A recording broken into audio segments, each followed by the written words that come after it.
furious like a Spanish bull charging out of the gate. Spanish Let's see if he deserves an ole.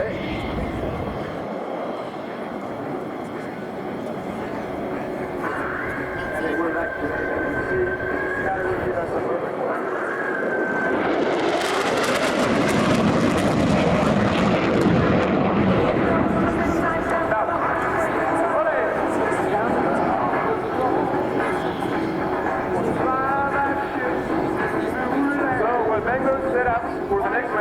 Let me tell you a bit more about us. We're based in Albacete, Spain, and this summer you'll find us performing in Tifón, Salon. We are your overlord.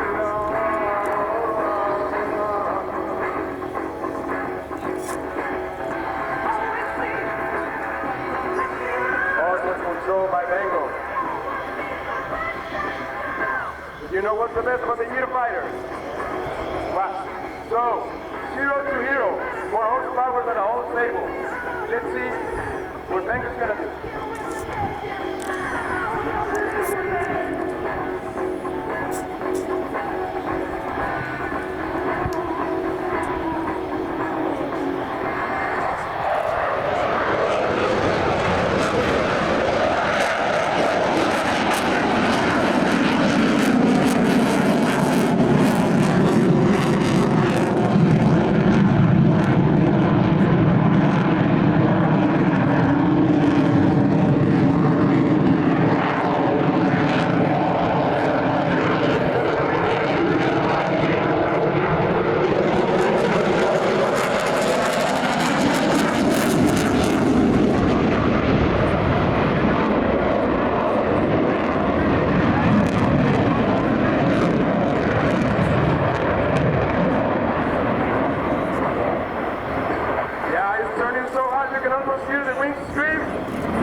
Don't forget to visit our stand. Meet Bengal.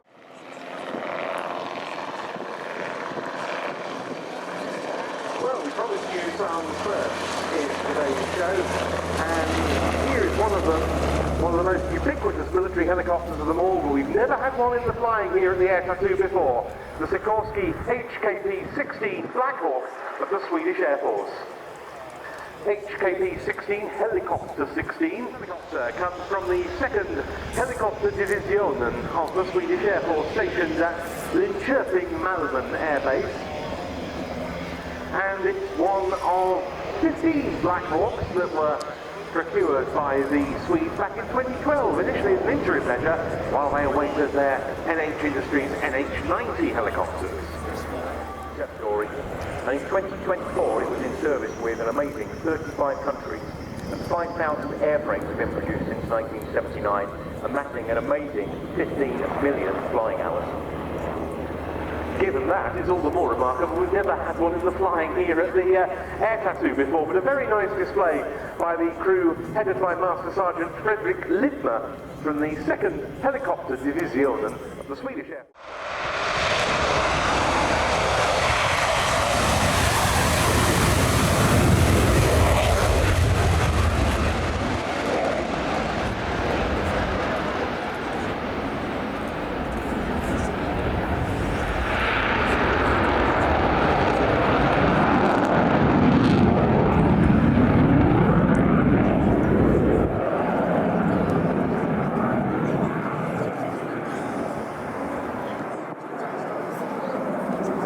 The aircraft airborne, turns right slightly just to capture the 200 metre line. Spectacular pattern. We'll see another one of those a little later on, described later as the Cobra.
Expecting him to accelerate at 300 knots.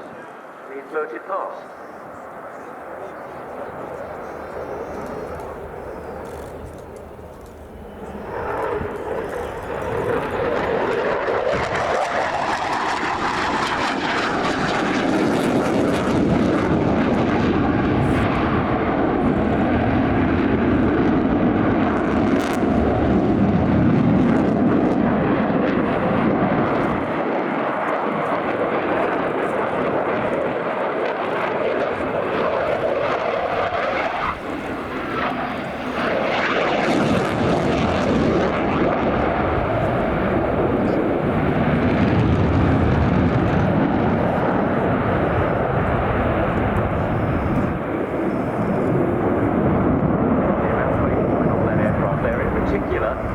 Extensions or the cheeks which go either side of the canopy. The reason they replace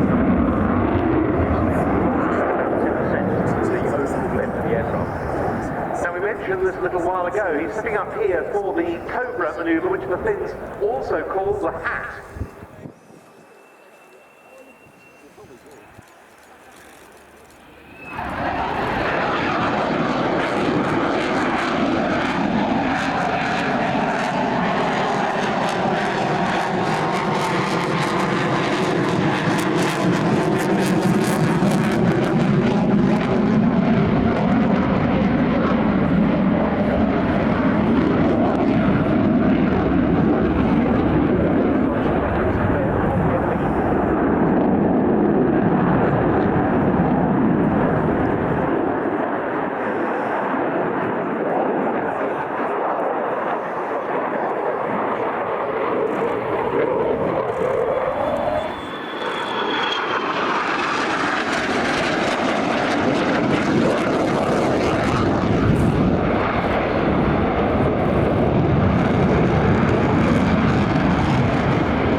type aircraft in the Finnish Air Force infantry. They've got 2 squadrons of these. This aircraft comes from Fighter Squadron 11, stationed at Rovaniemi, which is part of Lapland Air Command.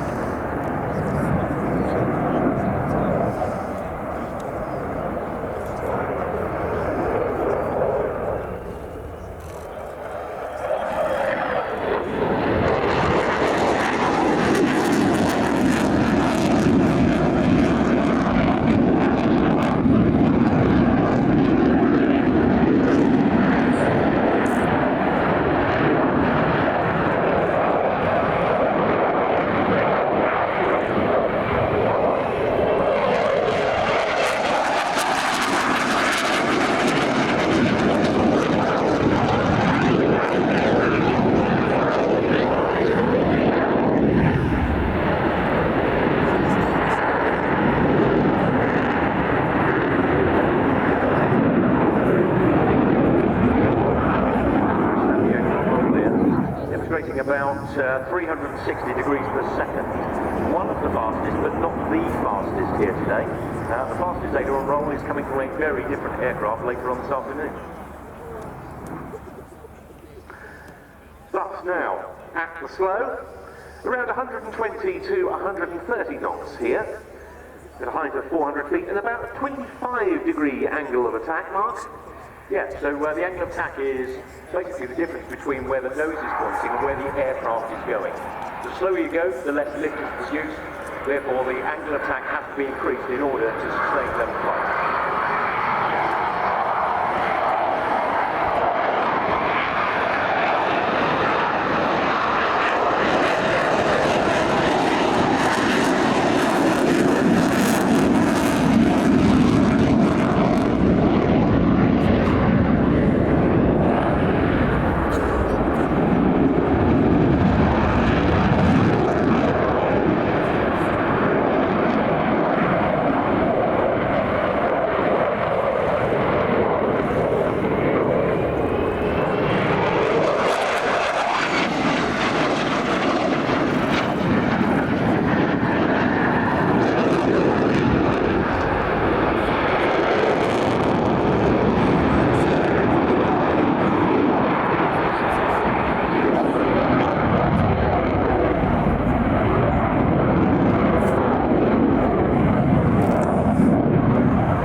For example. Yes, with the advanced fly-by-wire system that the midlife update gave this aircraft, yeah, it really is carefree. It's flying 64, but nonetheless, this is an exceptionally impressive performer. In the hands there of Captain Anthony Tyrion from Fighter Squadron 11 of the Finnish Air Force, the F-18C Hornet.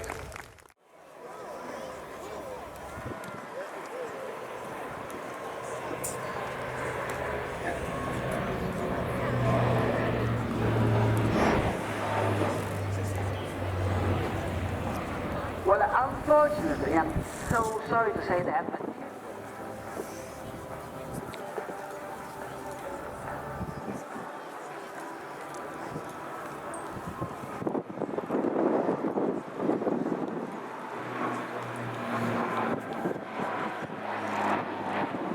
so we're beginning at the end of speed, enter speed 180 knots, GLO 2.5. There we turn on our right. Beating hard, Falcons added 2 powerful Rolls-Royce turboprops, which generated more than 4,600 horsepower, driving 6-blade propellers. Anyway, Caps turning left towards us to trace a launch in the sky and fly to the line, center of the north.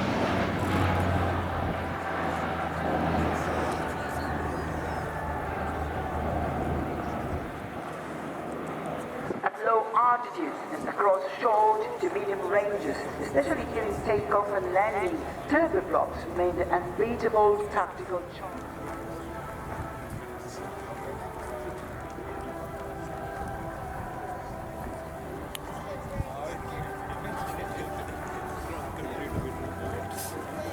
Kerala में चलता है तेरे वो West Bengal Transition maneuvers are displaying themselves, graceful, essential, spectacular. At the heart of every move lies a silent dialogue between pilot and crew. Now performing the big wing over, powerful sweeping turn. Logistics operation.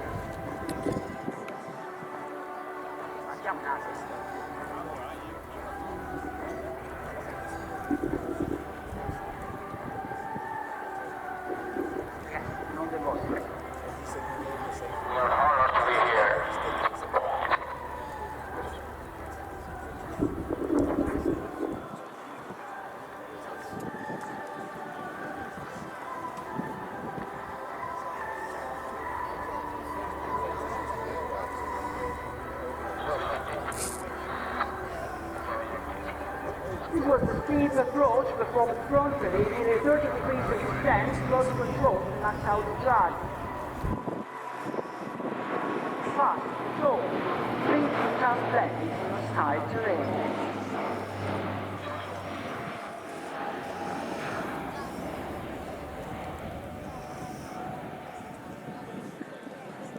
But today the Spartan showcases the new operational capabilities aerial firefighting. At the heart of the system is a roll-on tank unit which can be installed in just a few hours. This turns the cargo hold into a fully functional firefighting area. Up again.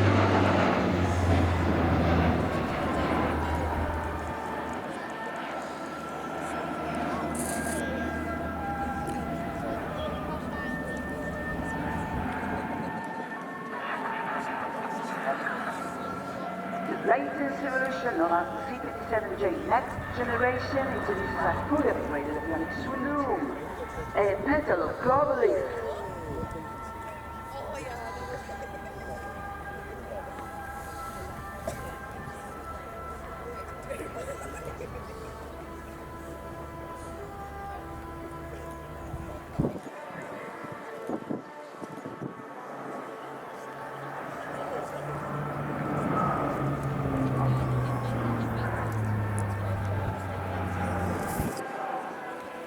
Like the report display schedule, just a little amendment.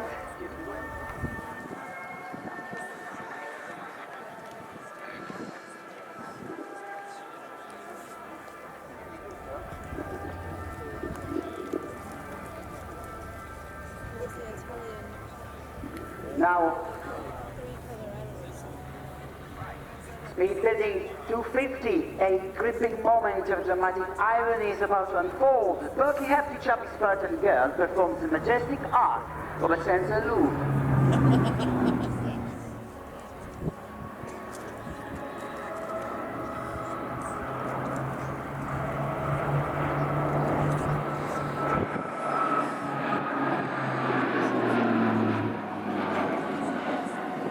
And now a razor sharp to 170-degree roll to the right, to swing left, and maneuver born here, and British soil, craft to retreat to escape.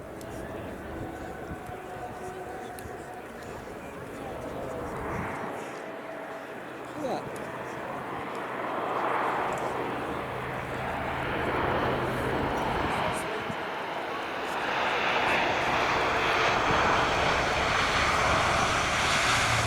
Touchdown!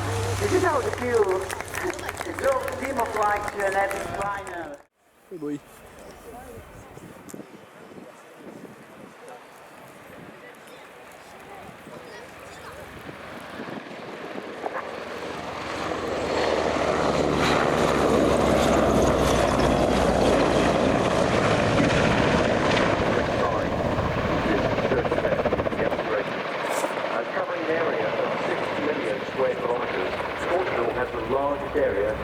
Search and rescue cover for in Europe. In fact, Portugal is responsible for the second largest area worldwide, only behind.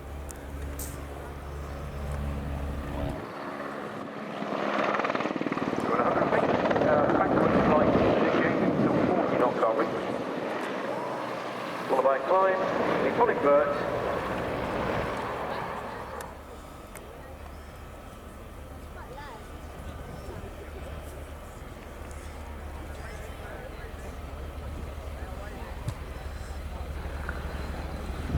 really nice demo, that helicopter with a lot of presence.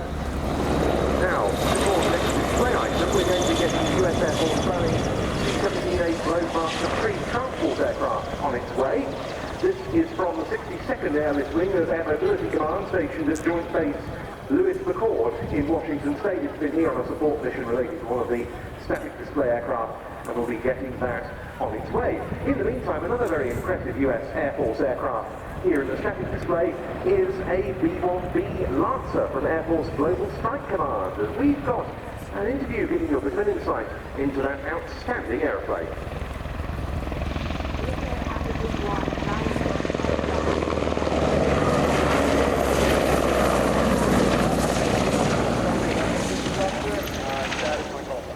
Fantastic. Tell us about the B1 that we have here. So the claim to fame, we're lucky.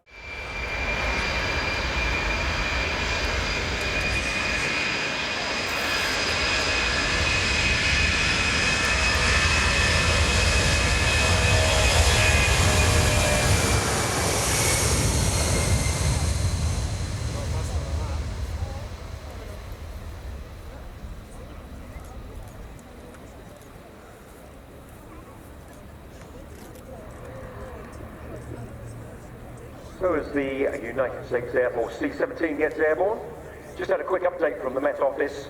Not many changes. The temperature now is plus 19. The Mosaic Max used to plan the invasion, providing target intelligence for tactical and heavy bombers, covering what would be the D-Day landing features and glider landing sites, locating German coastal defences around Normandy. A PR-11 leads this pair of PR Spitfires with the Mark 19.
Have fun.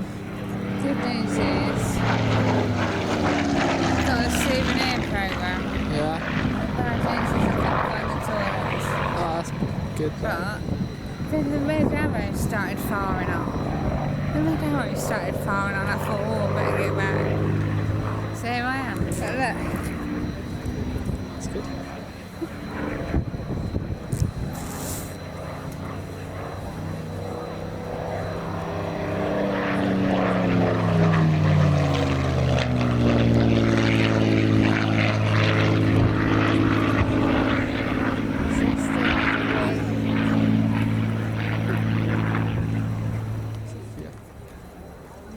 wasn't the thingy board, it was where they actually are. Taking it down to. And they're in the thingy board. See here, that's them.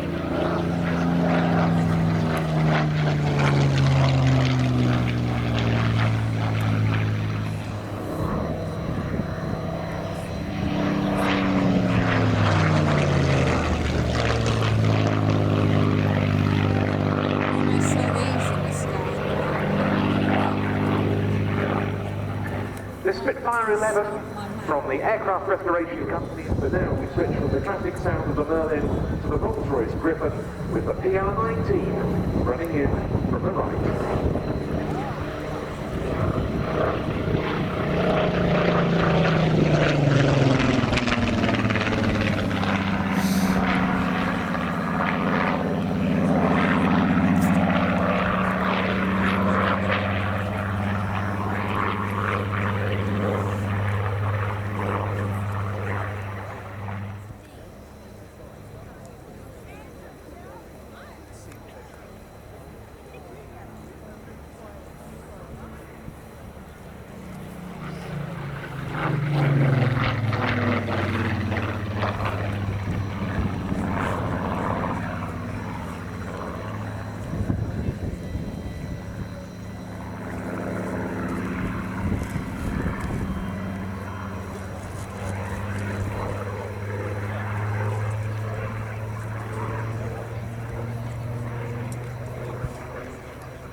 Spitfires like those two flew mostly unarmed, able to use their speed and altitude performance to evade the attentions of the enemy, and so it was with...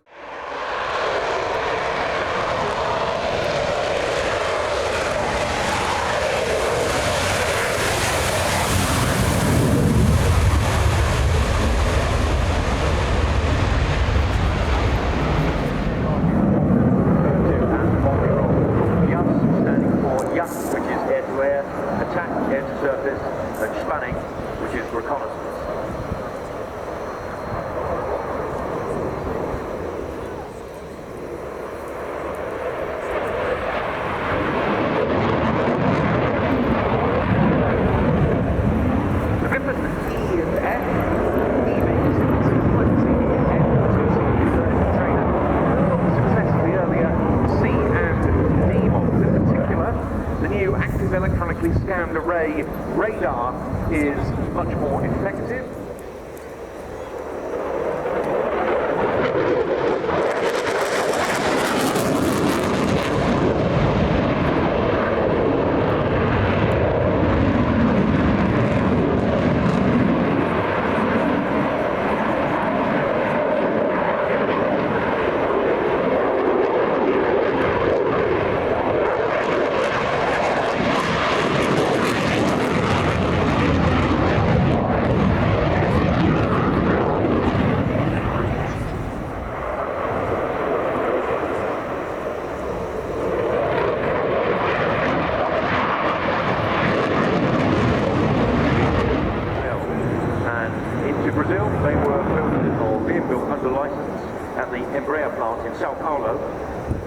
And they're due to be complete and fully in service by 2027.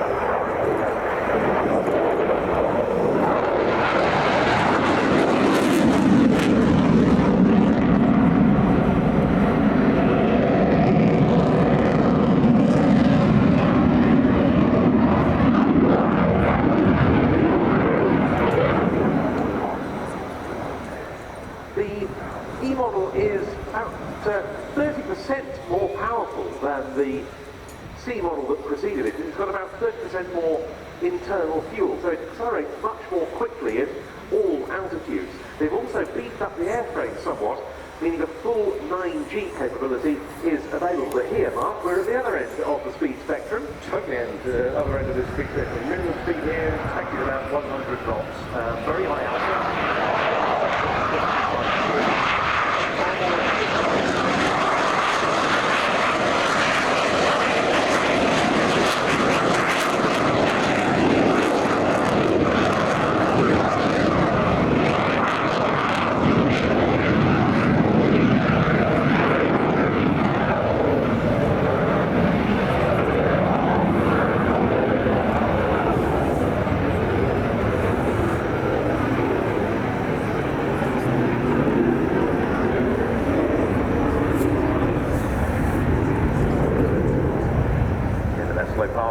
Selecting full reheat, the aircraft accelerating in excess of 20 knots per second.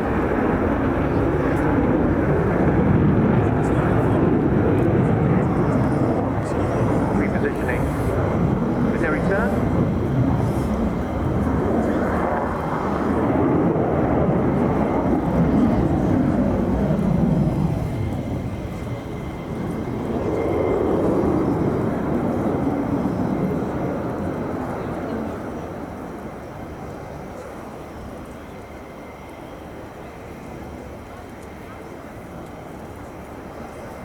To the slow roll.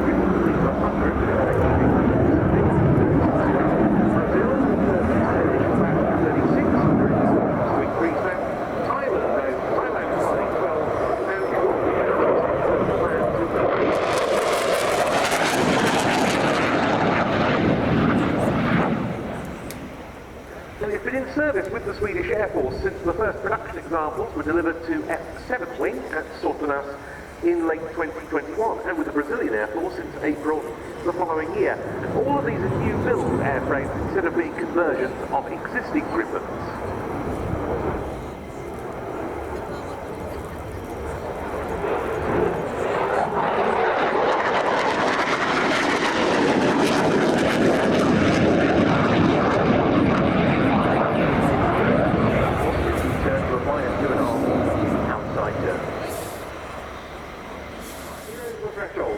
To complete his display, Saab test pilot Martin Donaldson with the Gripen E.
He continues the ball, which means he's gone for the full arrival.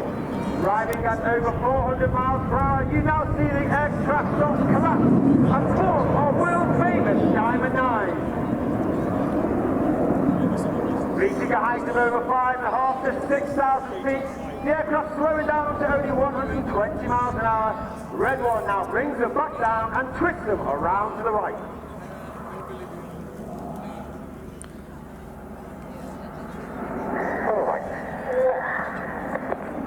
Leading the team for his second year as Red One, the Red Arrow.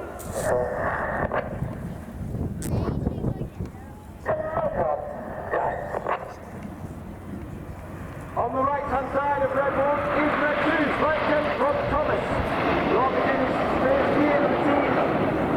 He was uniquely taken from training and made into an instructor on the Hawk T Mark 1 before completing his own training and then joining the Typhoon Force, where he served on 3 squadrons on operations over Iraq and Syria.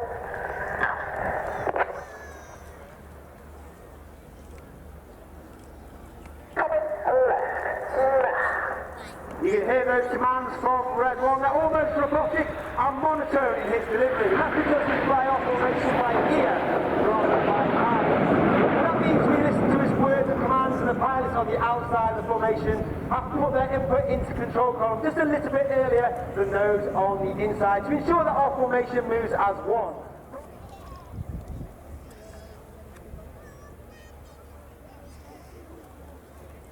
The smoke comes on for the Concorde.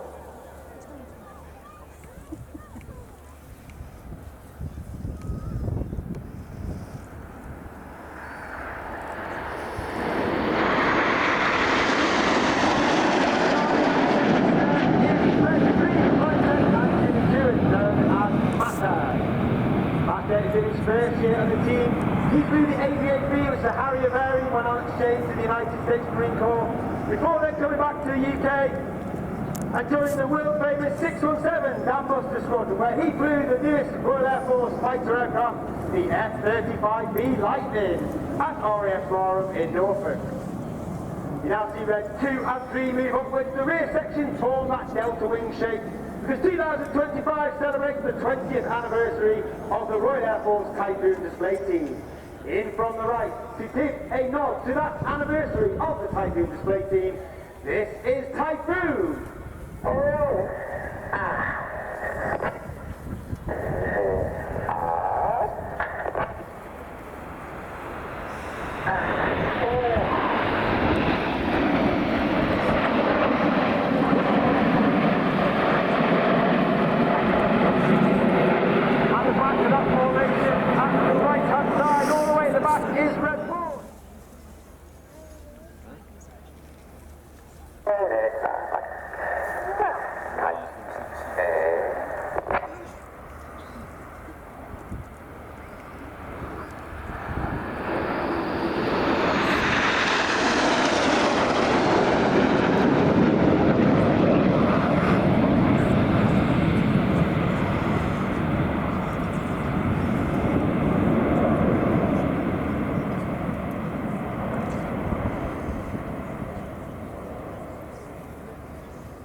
Brings them down the line.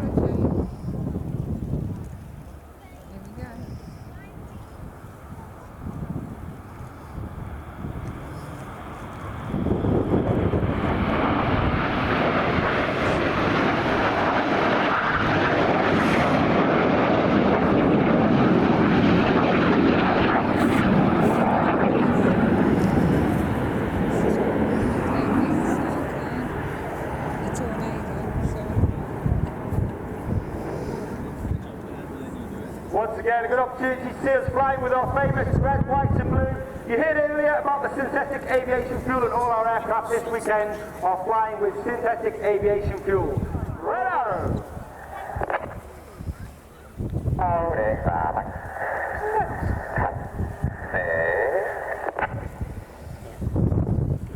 As we go into the second half, we start the second half with the same way as last year because we became so popular. This is the 5-4 split. And in the second half, which is the more heart-pumping, jaw-dropping part of the show, we operate in two distinct sections. Off to the left, you've got threads 1 through 5, known as Enid, named after Enid Blyton's famous 5. Off to the right, 6, 7, 8 and 9, known as Hannah, named after Squadron Leader Ray Hanna, one of the first members of the Red Arrows.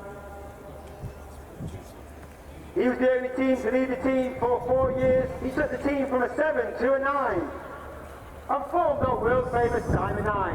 Enid from the left, Hannah from the right for the 5-4 drop.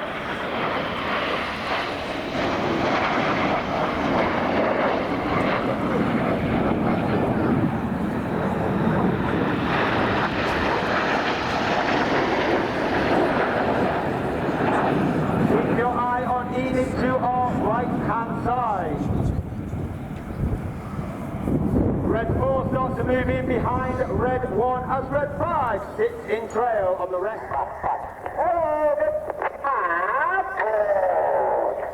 Number 5, roll goes. Number 5 rolls around the smoke of Enid. Number 5 is Flight Lieutenant Dustin Wales, known as Dusty. Dusty is in his second year on the team. He's originally from Zimbabwe. He's a Typhoon pilot in the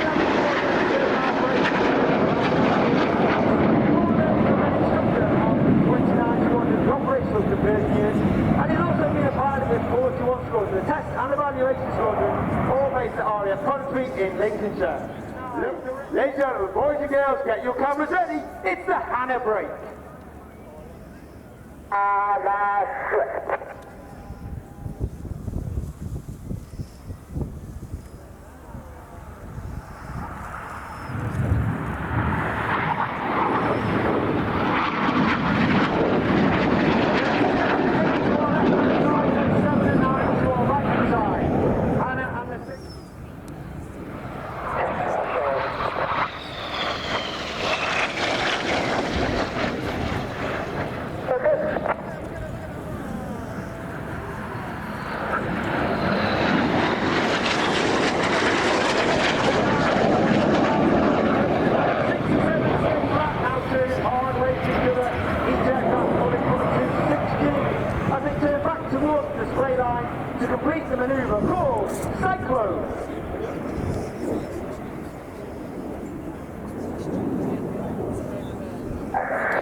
He's flown both Harrier and the Typhoon, as well as being a qualified flight instructor on the Hawk T-Mark II.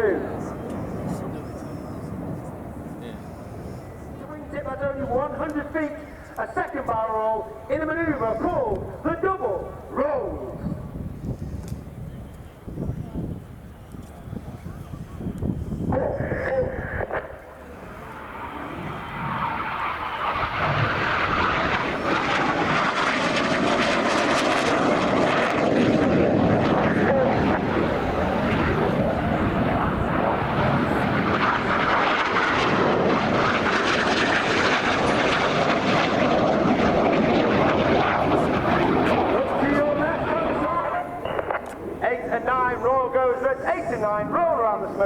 In the corkscrew. As I said, there are 9 pilots displayed for you today.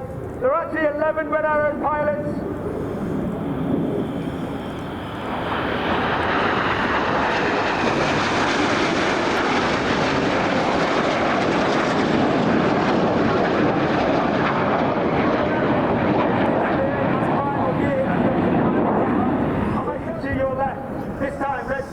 from the left, red 6 from the right. Each aircraft performs a barrel roll. Cross in the centre.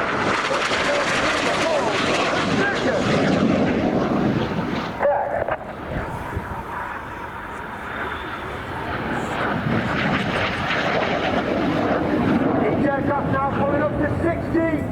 That means everything about them is now weighing up to 6 times heavier than what you and I are as we stand on the airfield. The blue goes to red, the red goes to blue. That 60 turn comes on, red 7 looking for red 6 to ensure that he makes sure he gets that missed distance as they complete the circus.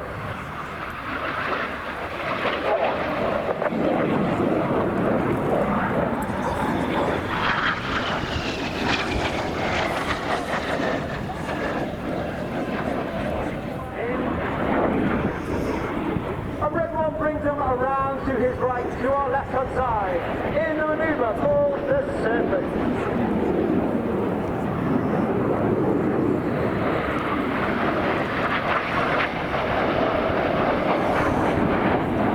The Red Arrows is not just about the pilots. We have a team of over 140 personnel, 120 of them are the blue. For the Tango presents.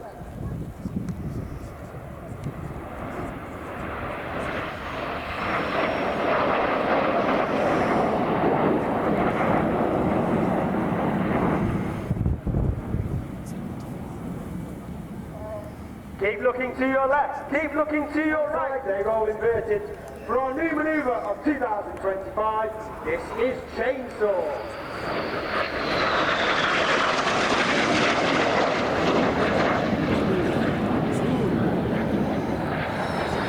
Red 6 and 9 with an extremely hard back negative 3, all of us looking to the head. The first G now roll the correct way up. They turn that negative G into positive G. All of them rushing from the head into their feet. Working 2 and 3, roll goers. 2, 3, roll to the outside. Clear goes. That's 4 and 5, roll to the outside. In one of the hardest manoeuvres for our new pilots to master each year, this is rollbacks.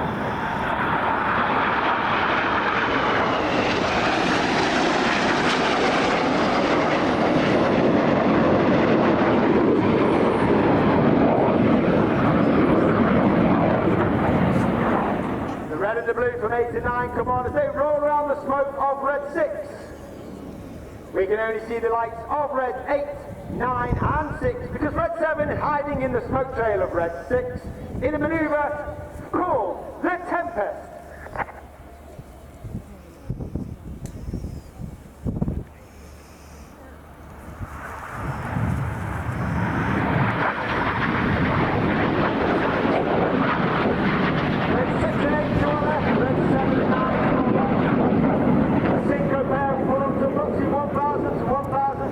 They'll turn hard back towards straight line for their final manoeuvre of the show. Each aircraft will perform a barrel roll, cross in the centre, that's only 30 metres, 100 feet, wingtip to wingtip, before then rolling inverted to complete their final manoeuvre of the show, which is simply called the crossbow.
So here at the Royal International Air 2022. So here it is, from the right, the Poseidon.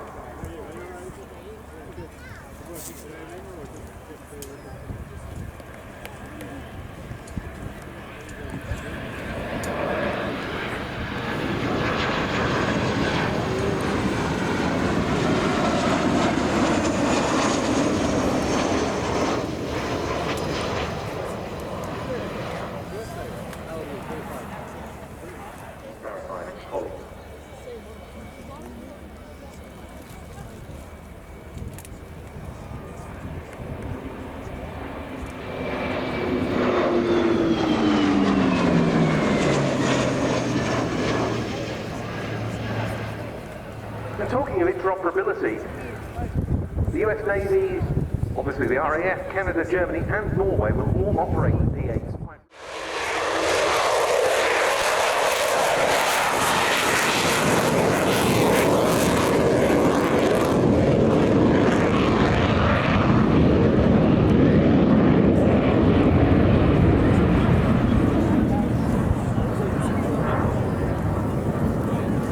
This aircraft is so much a product of the Cold War arms race as the United States decided it needed to gather greater intelligence on Soviet capabilities, and yet it still remains so relevant in conflicts and other crises.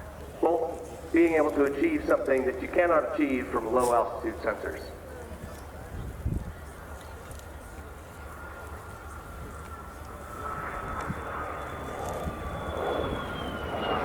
Information that's being passively collected or actively collected is then transmitted through the satellite dish that is on the back of the airplane. It goes into the satellite architecture down to a ground station where the information is processed.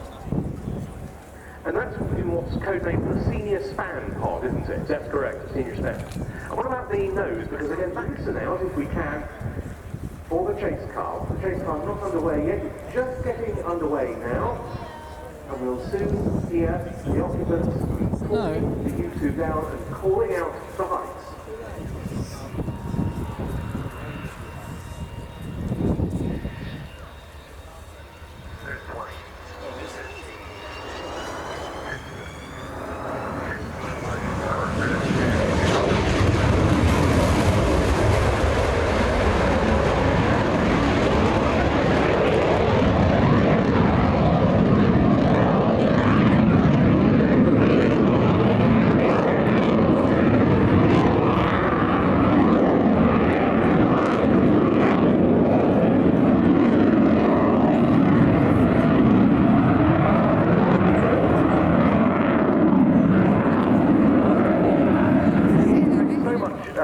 Of course, people can look at the U-2 close up in the static park as well here. That's right, just behind us here is the slick display U-2. Absolutely go up, get up close and personal, and have a good look at the airplane.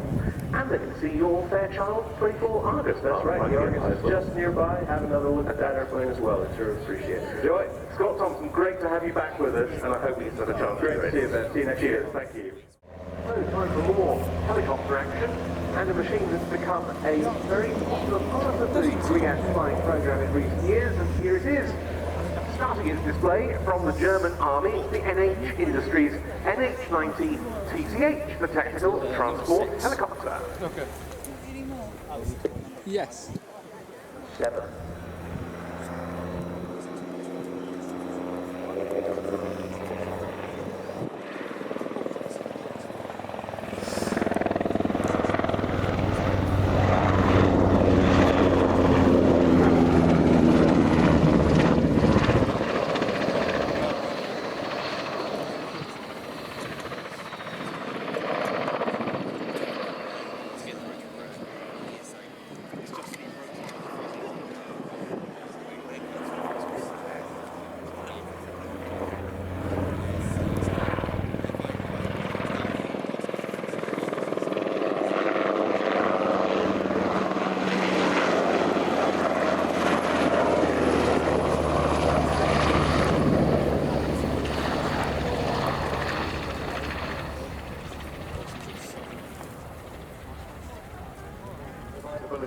And lastly, craftworthiness.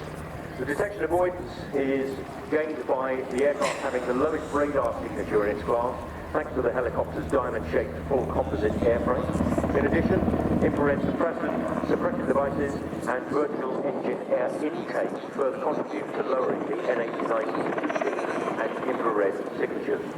In terms of self-protection, the helicopter has advanced self-protection suite, which is composed of laser and radar warning receivers, a missile launch detection system, and chaff flare dispensers. These helicopters, like so many from different NATO air arms, have been deployed to Afghanistan at various times. They've also served in Mali. There are also roles in the form of finding tackling floods that occur occurred in late 2021 in the German states of North Rhine-Westphalia and Rhineland-Palatinate.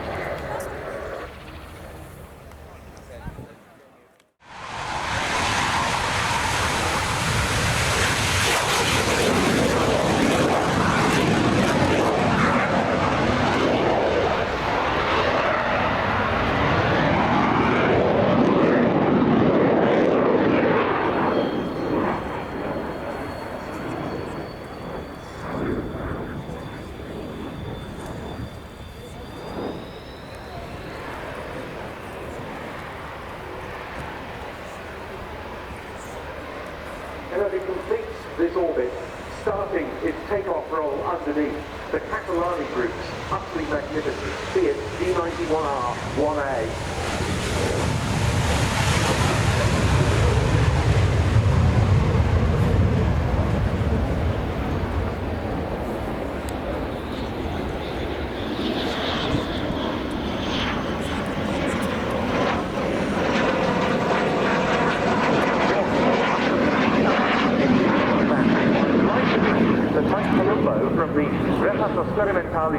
Operator of the T-346 that we see joining This driver is flown by Andrea Legomini from Reparto Sperimentale di Volo, who is one of the main character of the passage.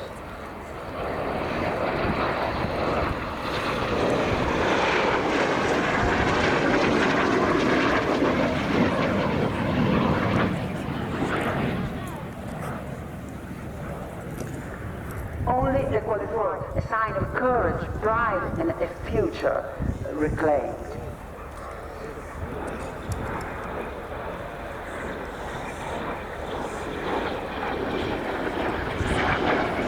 G91 marked the return of experimental flight, and we believe that we could once again soar as a nation, Italy. But since 1948, the Reparto Sperimentale di Volo had been trying hard to look at Piacenza just in time for quite a big celebration in 2023, Mike. the 150th centenary of Italian Air Force. The guys from Piacenza, I know them. They're very, very cool guys. They're really, really great. With the patience, you know.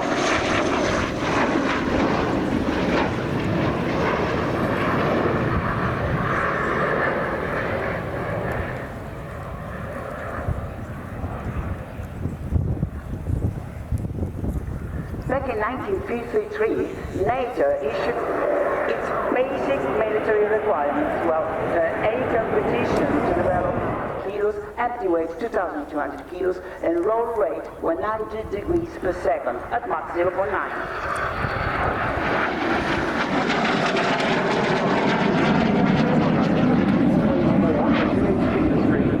Flying for a few minutes on its own.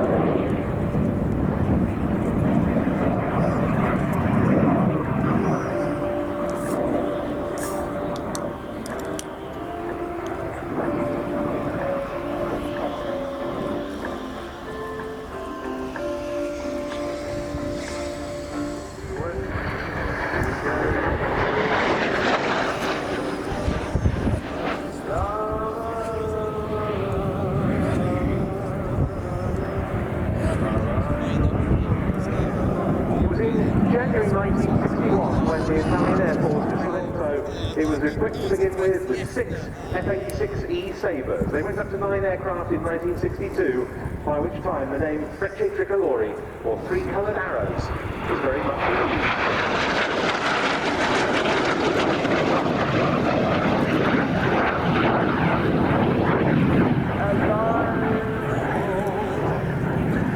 Then in late December 1963, they began to switch to the Fiat G91, the Orpheus engine. Every Italian aircraft marked with AG was drawn by the hand of a brilliant engineer, Giuseppe Gabrielli, drawn with a pen, not a computer. He was from Sicily in 1929, took on the challenge, redesigned the famous Savoia Marchetti S-55, S-55, the seaplane. The same Falcon tried across the Atlantic in 1933, but Gabrielli made in metal, not wood. It was the first Italian aircraft ever made entirely of metal. And the results, well, the metal version was lighter and stronger too. Well, a mind like Gabrielli was bound to catch the eye of someone big, Giovanni Agnelli, the founder of Fiat. Among Gabrielli's projects, don't forget the G222, an aircraft that was often at Fiat before the C-27J Spartan.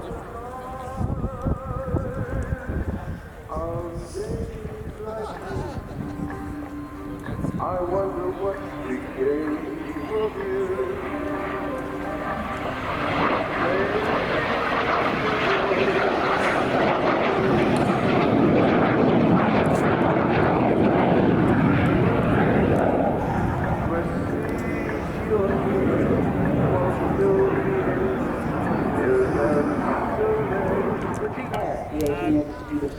Even in supersonic flights, there are areas of the wings where airflow can go supersonic. That's because air accelerates on the upper surface where pressure drops and slows down under the wing where pressure rises. But this acceleration causes shock waves to form.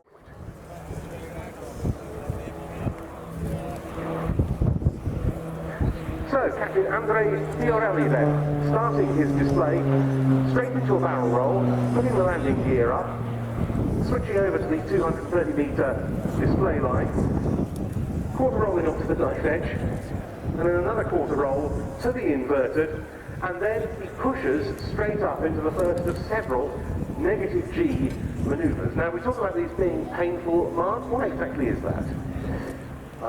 On a positive G, the human body is used to positive G, and we have a number of technological elements that will protect the human body against positive G, but there is no G in the world that will protect you against negative G. You find yourself hanging in the straps, the blood rushing to your head.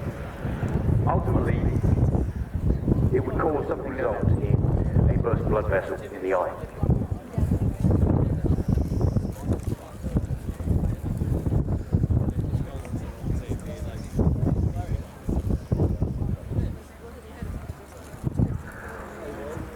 Pulling back on the stick, going vertical, and this might look like he's going to perform a standard loop, but of course he throws in a complete roll at the apex.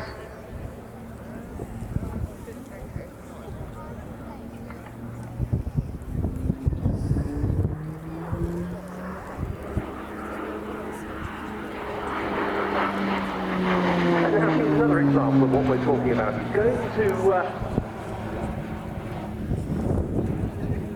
perform a stall turn, just getting him obscured behind a little bit of cloud there, but he's put in a roll on the way up. Good view now of how powerful the single Pratt & Whitney Canada PT6A turboprop of 950 shaft horsepower is, as he describes a vertical S. Watch him as he traces the outline of an S in the sky. And then he's going to transition straight into a spin of 4 3/4 turns. Now this is a good example, isn't it, Mark, of how precise this routine is? Yes,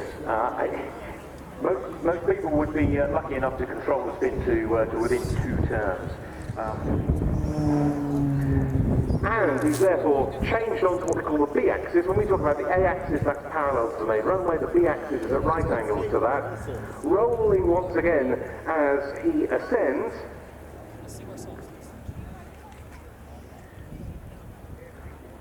Using every edge of the generous envelope of this advanced training aircraft and close air support aircraft, plus 70 to minus 3.5. A roll inbound straight towards us, and then he's going vertical once again, and he's doing another full vertical roll once again, and this will be his tail flight. Airspeed to 0, there, and back down he comes. Just for a very short period of time there, the control surface is working in the opposite sense. But now watch, because he's pushing out rather than pulling out a negative G exit, and he's going to go straight from this into a negative half rejuvenate. So he's pushing again as he goes round down towards the right-hand end of the airfield. All of those unpleasant effects that Mark was on the way down.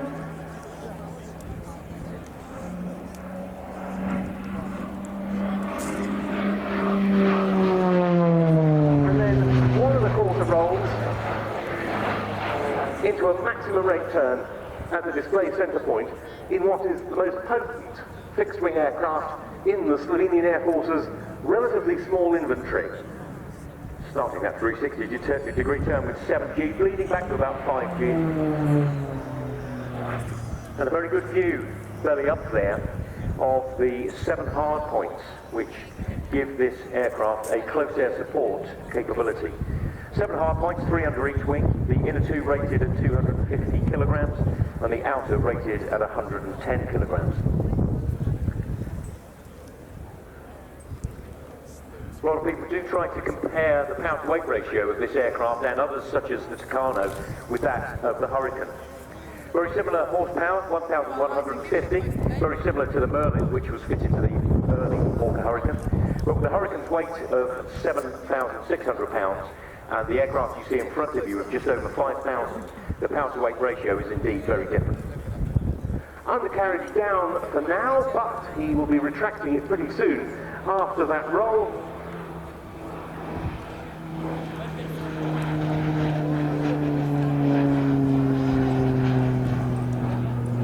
Slovenians use these aircraft for training, which is the raison d'etre of the PC-9 originally. Close air support, as Mark said, light attack, convoy protection. They can perform intercept F-4 Phantoms in the recent past as well.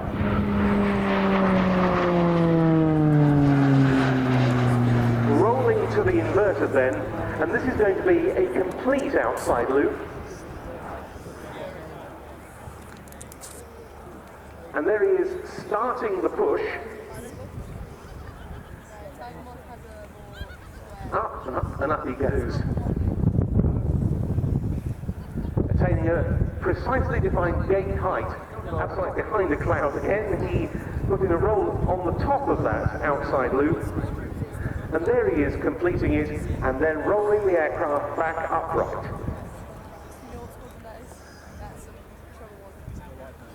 Not just through 180 degrees, but had to go round, yes, at least twice. Now flying what he terms a Humpty Bump. Again, multiple vertical rolls. This one being serial 18 of 20. Repositioning in the vertical for what I consider to be the best part of this display. Characterized as a 1.5 nautical mile slow roll. So Mark, the challenge of the slow roll is what exactly? At different parts of this very difficult maneuver, it's a combination of the 3 axes of control. So in the inverted, he's pushing forward. As he approaches the knife edge, thinking more right ring, and then back to the next right. Very, very difficult, but absolutely nailed at 300 feet all the way through there. That was beautiful. Yes, yes, that's become a bit of a signature of this display, and so does this. Rolling in the climb, pulling through, and this is his landing approach. You wouldn't believe it, but it is, because he's putting the gear down, he's putting the flaps down, and he is about to complete another display. He gave his first show at the Air Tattoo back in 2015. 10 years later, he was worth watching as ever from the 152nd Fixed Wing Squadron of the Slovenian Air Force with the Pilatus PC-9M. We give you Captain Andrei Fiorelli.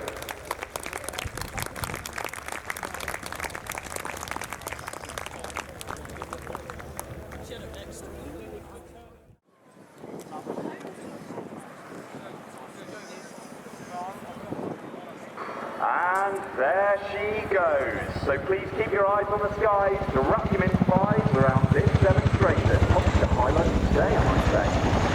So the Chinook deployed operationally all over the world. It's the go-to aircraft for rapid insertion and extraction of troops in dangerous locations. The defence adage goes, the answer is 2 Chinooks. What is the question? That's applied ever since 1980, and it's true today as it was then.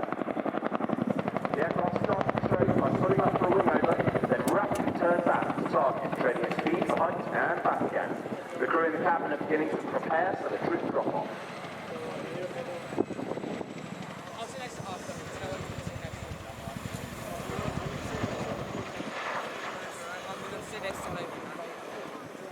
the aircraft runs in for a downwind quick stop, they'll be simulating a late spot to the landing site. Now high up in the profile, the Chinook can be fitted with an M60 machine gun on the ramp and 2 M134 miniguns on the port and starboard sides. Each of these is capable of firing 3,000 rounds a minute, up 50 rounds a second, and one hell of a noise. The Chinook and their crews share engagement, protecting the passengers and entrants on the ground. Why not introduce our co-pilot for today's show? Joining Carol in the cockpit is Flight Lieutenant Jacob Cameron Johnson. CJ's from Cottingham, he's riding in Yorkshire, joined the RAF in 2016, got his wings in 21, spent the first 12 months of that career sharing on Frecce by flying them and other experienced passengers around, rock tutor, butchering. He's the baby of the team, only having joined the front line in 2013, so please feel free to follow the pro. He's now the fastest Formula 1, so when he realised he was too tall to be a driver for his baby, he decided to become a Chinook pilot instead.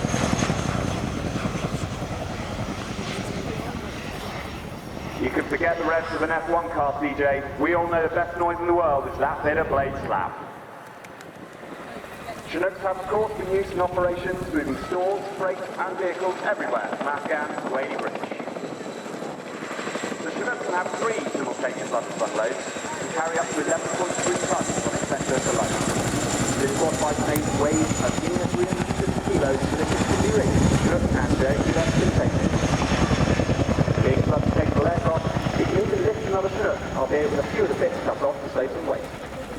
With a maximum all-up mass of 24.5 tons, this powerhouse can comfortably fit 30 troops inside, but with seating on the floor up to 50. The raw power and versatility of the Chinook is all down to its iconic tandem rotor design. It provides huge amounts of lift, a large cabin, and is all achieved without any of that dangerous messing about with tail rotors that frankly we Chinook types want absolutely no part of. That Wackanoid is pretty decent side effect too.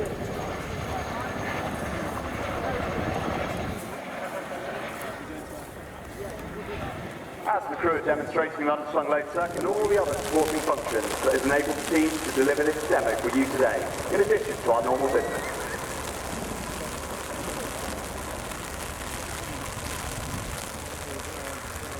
All good things must unfortunately come to an end, which is fortunate as my only copy of the script rapidly disintegrates in front of me in the rain.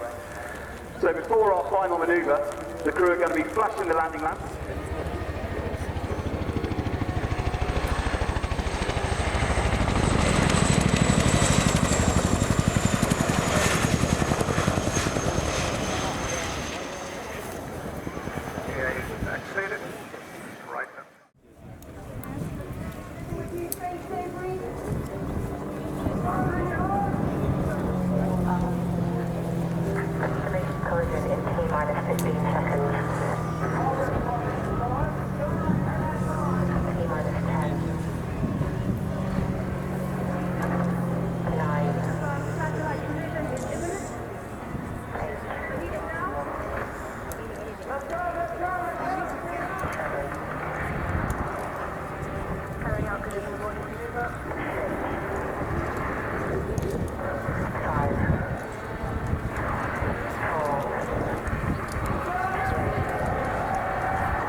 Smoke, the outline of a quarter of a clover lead, but it's a very useful repositioning manoeuvre, as you can see, bringing them back onto the main display line parallel with the runway.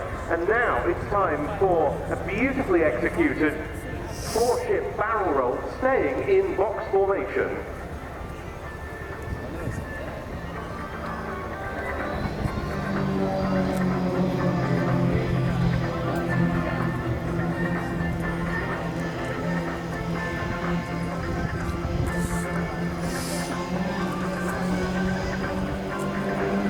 In 1976 and placed at Amman International Airport, the 4-ship team has been a regular and popular supporter of the NHIndustries for many years.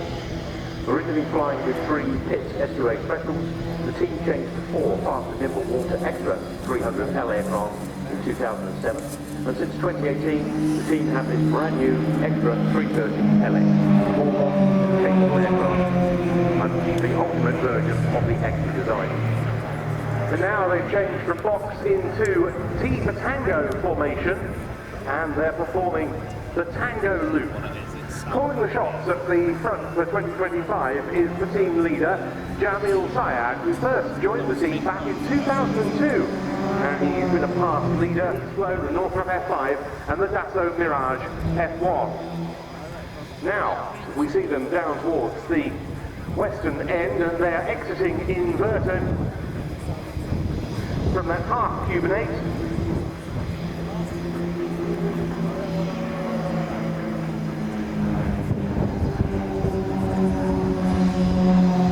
To the inverter, but there they are now, coming through.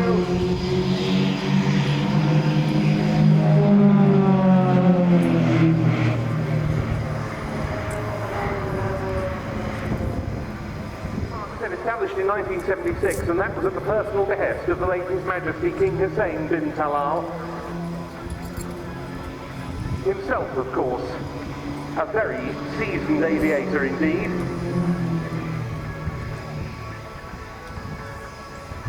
The airframe of this extra 330LX is a TIG-welded steel tube.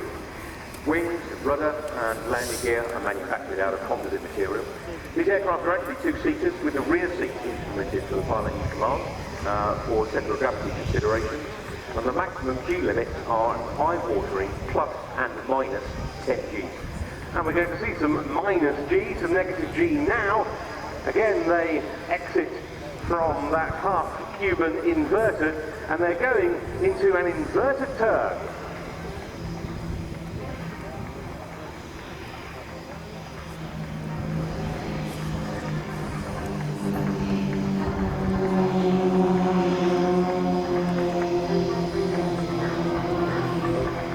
One of the smallest aircraft on display here, with a wingspan of 26 feet and a length of 23 feet, and a maximum weight of just over 2,000 pounds. This aircraft can be flown on a private pilot's license. Starting off with a pair of special Aerobatic biplanes. As Mark mentioned, they increased that complement over the years. 1992 saw conversion to the initial extra EA300, then that switched later to the 300L, the low-wing model, also as mentioned earlier. And 2018 saw the introduction of this outstanding 330LX model, which has really added a lot of dynamism to the display.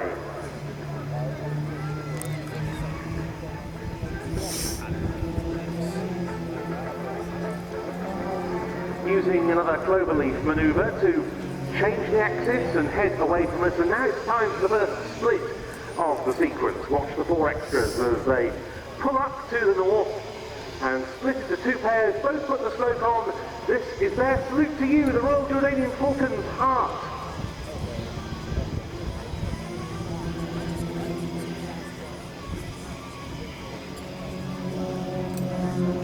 Very nicely executed, even if the smoke's a little bit difficult to see against that sky backdrop. This aircraft has a wonderful engine combination with the propeller.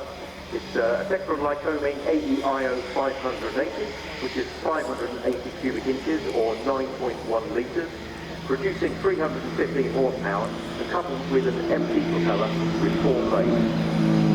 This aircraft has a top speed of 220 knots and an aerobatic speed of 154 knots, meaning at that speed, full-scale deflection will not overstretch the aircraft.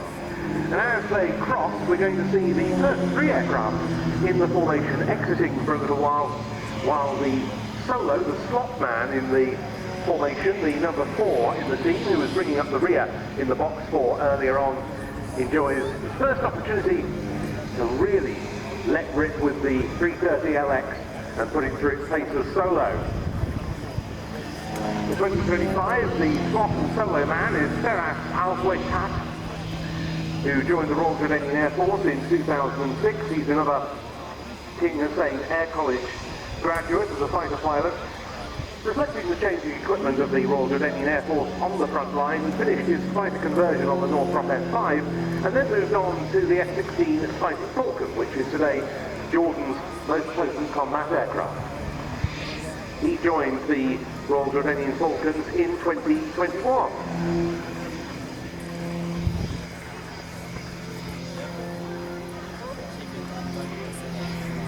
Now on the 45-degree line off to the left. The solo exits. He's going to cross with the three-ship passing underneath and pulling up. They're in Vic formation and going into a loop.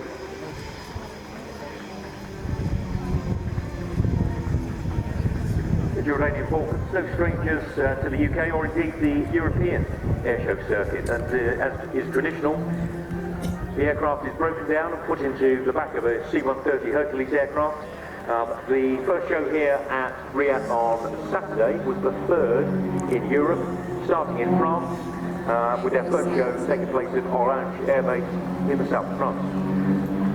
And their support provided by 3 squadron of the Royal Jordanian Air Force with their C-130 Hercules, one of which we've got a static display with a big supporting exhibit promoting the virtues of Jordan. And worth saying that the team is now based at the very attractive Red Sea resort of Aqaba. They very much welcome visitors. Now over to the right-hand end, again on the 45-degree line, the three-ship has pulled up, going vertical, and there they perform very neatly synchronized stall turns. And now we're going to see the right wingman going into mirror formation on the leader, and the left wingman barrel rolling around their smoke. The two wingmen for 2025 are Sharif Hatouk and Ahmad Al-Qudar. When I went to go in the toilet the first time, it still played the bagpipes.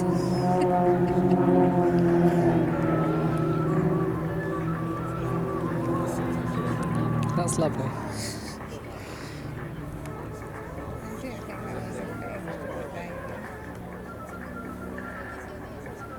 Firas Al-Fwektat coming back in for his next solo portion of the show. Easy to see why this aircraft has been the mount of so many great individual aerobatic pilots over the years. Indeed, the Extra 330 family is the current equipment of the French Air and Space Forces National Competition Aerobatic Squad, the multi-award-winning Équipe de Voltige de l'Armée de l'Air et de l'Espace. About to cross with the main formation, going on to the knife edge as he passes behind them. Pulling up into a quarter clover leaf, but we're going to see a split on the down line.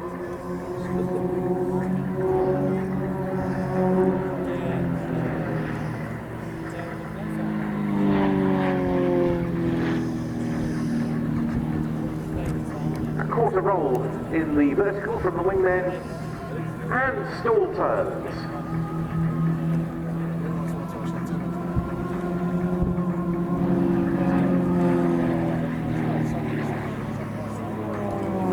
The man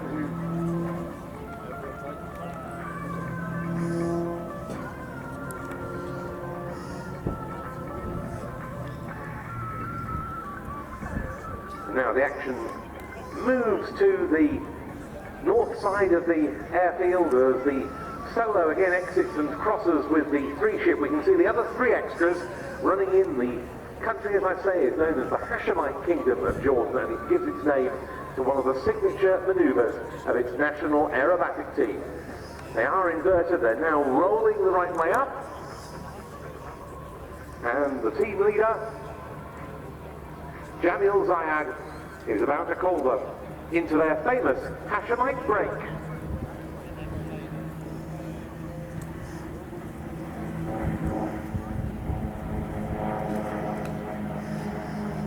And there they go.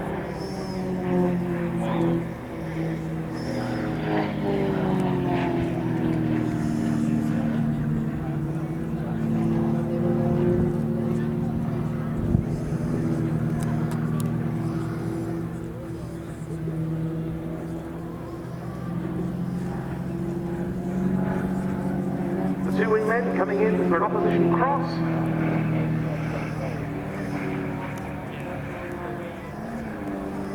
Pretty much dead on the display centre as the leader descends above them, and they in pretty short order are going to be back into formation.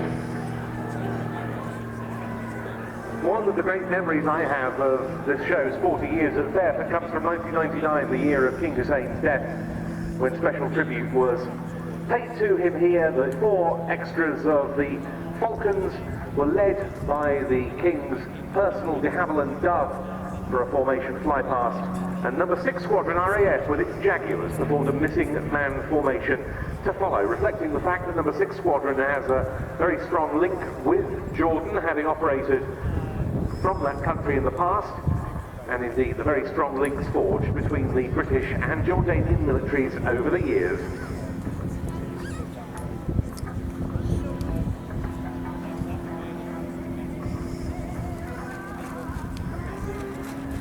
The idea of a display such as this, incorporating a solo element, is to keep something going on in front of you all the time, and this they certainly manage. Feras Al-Waitat demonstrates the outstanding roll rate of the extra EA330LX.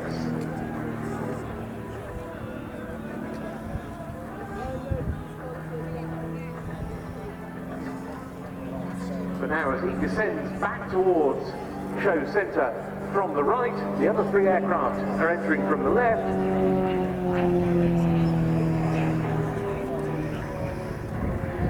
Setting himself up for another cross, which he'll do on the knife edge. Line abreast formation for his 3 colleagues as they pull up into a tango loop. First of the wingmen, Sharif Hatouk, chief pilot of the team. Graduated from King Hussein Air College as a fighter pilot in 1988. He flew the F5. Also flown the twin-turboprop Airbus C-295 transport with the Air Force. And the other wingman is Ahmad Al-Qudar, King Hussein Air College graduate from 2006, converted in the tactical role on the F5, flew the F-16 as well, and he joined the Falcons initially in 2013.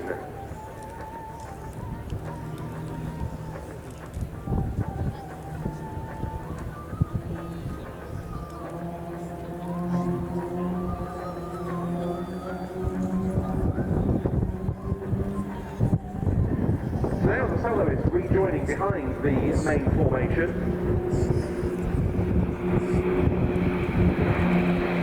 We saw a very individual slow roll earlier on from the P9. This is the formation sheet version.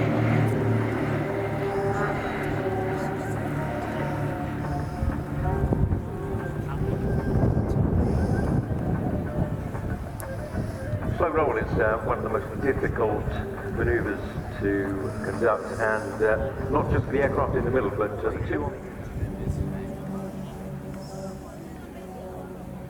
They'll be setting up for that very shortly. There you see them beginning the transition out of box. We get ready for the conclusion of another brilliant display. It's the final Concorde fan break from our great friends at the 2025 Royal Jordanian Falcons.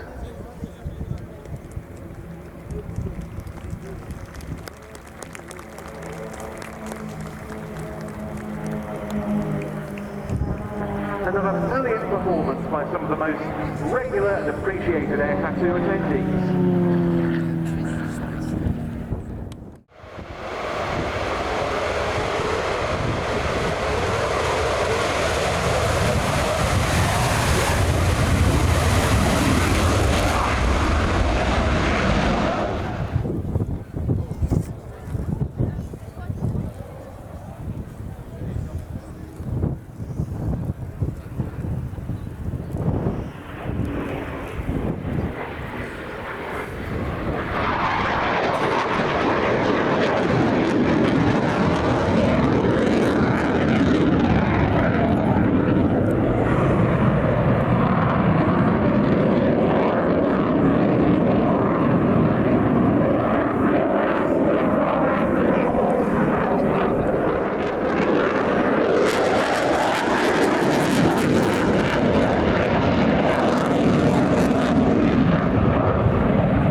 into a loop, topping out at some 4,000 feet.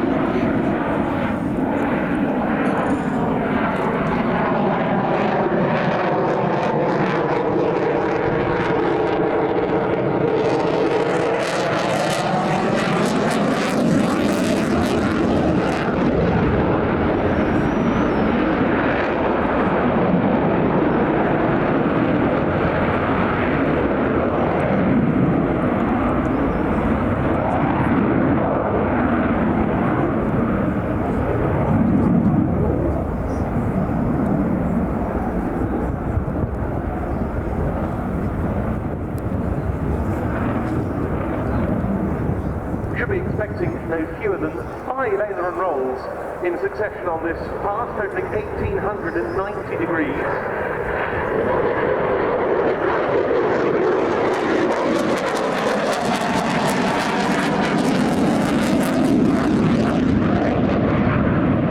And aerobatic pilots, if they've done a number of rolls in one direction, will then reset the fluid in the inner ear by rolling in the opposite direction, but not later.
On the B-axis towards us, pulling up into a loop.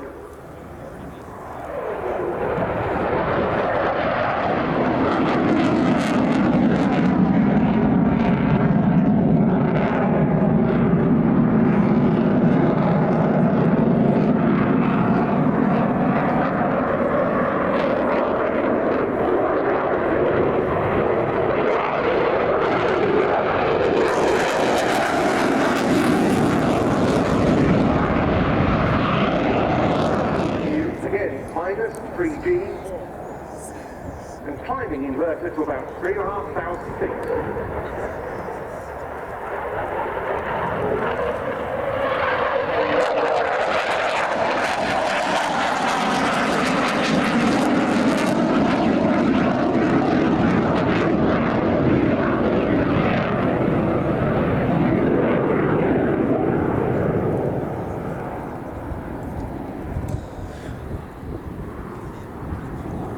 Inverted rolling, and now pulling, setting up for the high-speed pass. Now we've just had some changes to the regulations in the UK. We now allow 600 knots or 0.95 Mach between the maximum and air display. Full repeat, let's see if the shockwave becomes visible.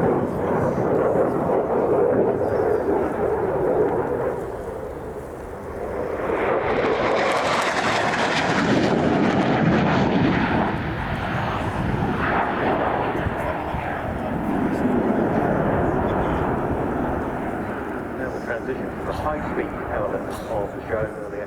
These are operational military aircraft with operational roles to perform, and the Typhoon force has been so busy with Op-Shader, the current RAF commitment in the Middle East against Daesh, and also on QRA operations, Quick Reaction Alert, the 24-hour a day, 7-day a week, 365-day a year air defence alert in the UK, in the Falkland Islands, and as part of numerous NATO air policing efforts.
but also it is.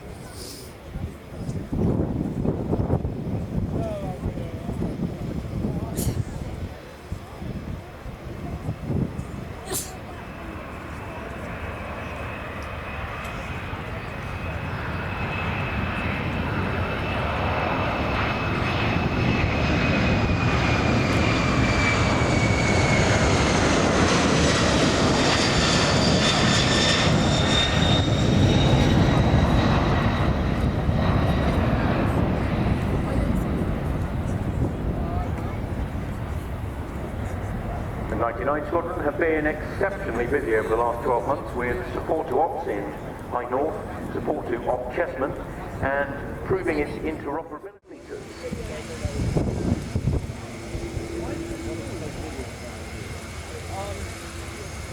It's very short.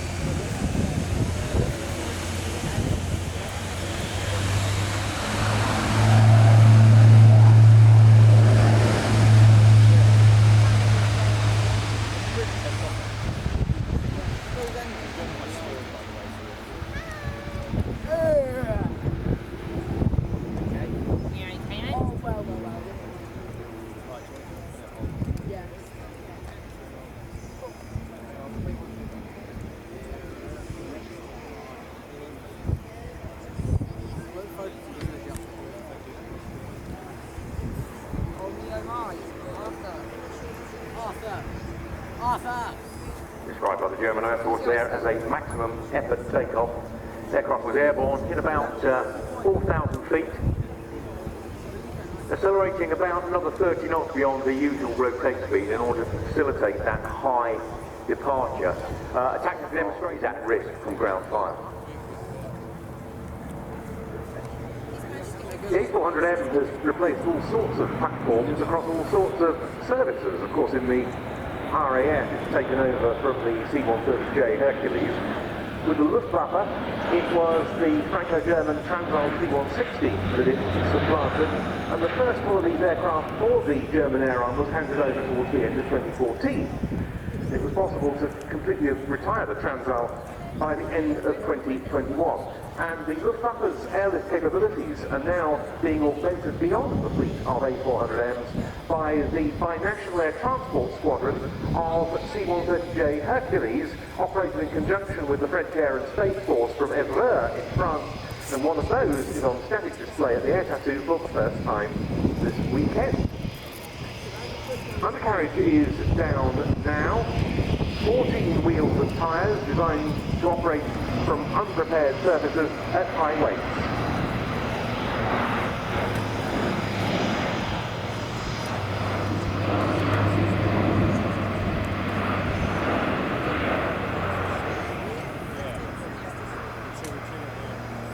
The A400M is an incredibly capable aircraft. It has the ability to carry a 30-ton payload. Aerial firefighter with roll-on, roll-off equipment, able to drop 20 tons of water in less than 10 seconds, testing Spain and France. And looking ahead, Airbus sees other roles as an airborne communications hub, distributing information to other air and ground systems, even as a drone mothership or as a standoff jammer. Now the aircraft being brought back in simulated drop conditions.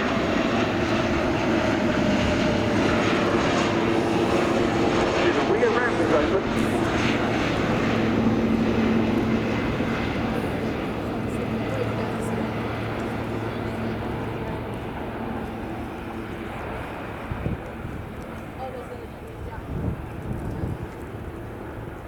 Paratroopers are able to leap from the A400M using either very manoeuvrable, not just against ground-to-air fire, but also the air-to-air threat.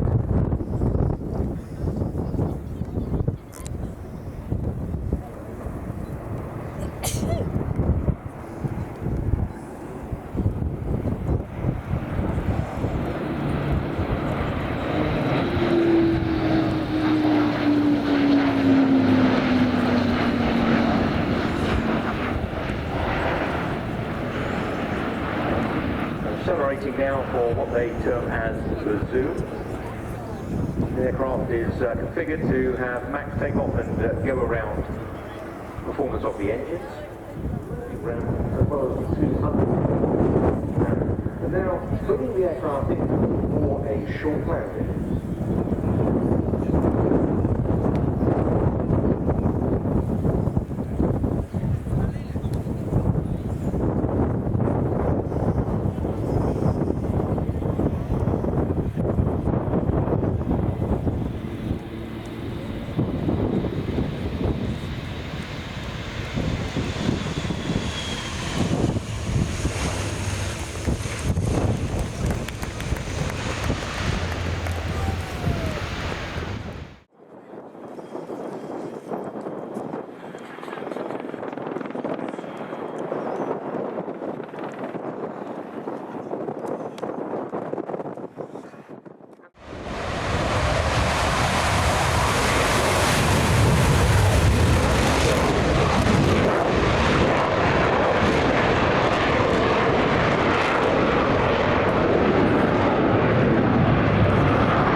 Characteristic Hornet maneuver, the square, or in this case, angular loop.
just not.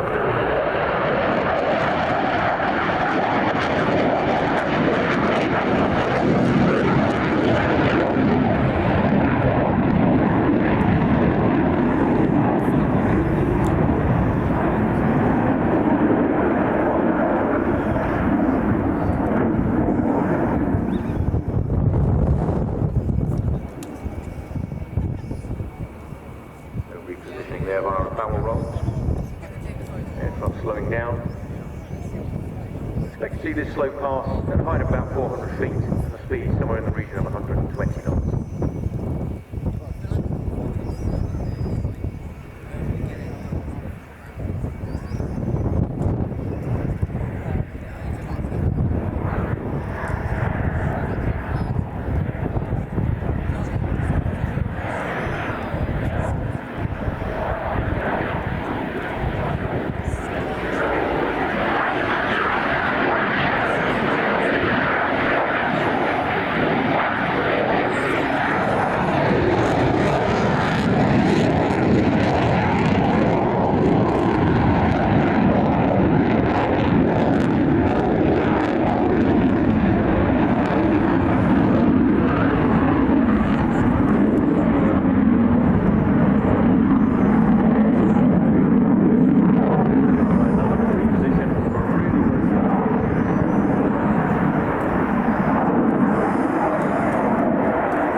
Ladies and gentlemen, let me introduce the Frecce Tricolori 2025.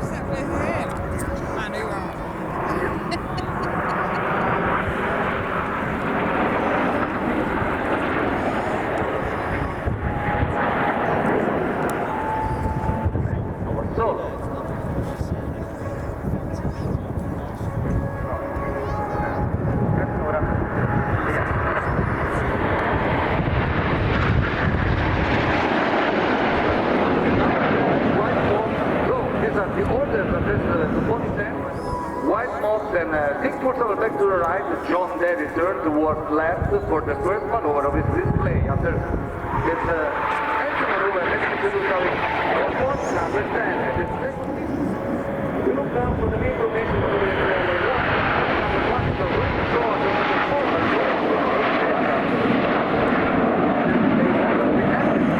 with a lifted flight path like German business of a jump. It looks like just one huge airplane is performing the maneuver, but each aircraft in this moment is following a different line in order to maintain the right position within the formation. Close it now, it's better.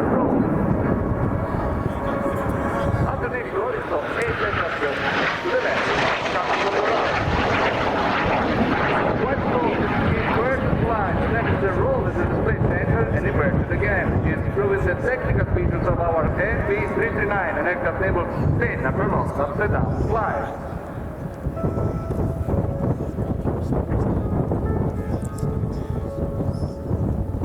The next maneuver narrated by Major Raspa.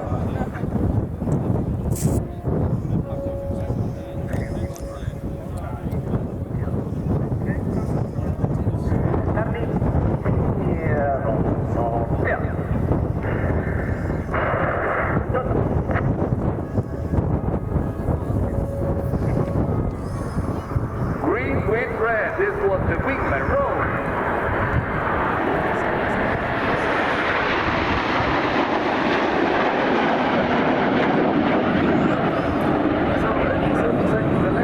The solo pilot system.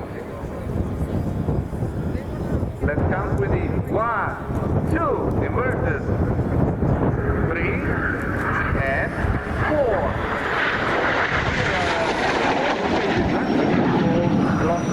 Longitudinal axis performing this spectacular 4-point cycle of military pilots, a figure introduced in 1996 with the purpose of emphasizing our low display program.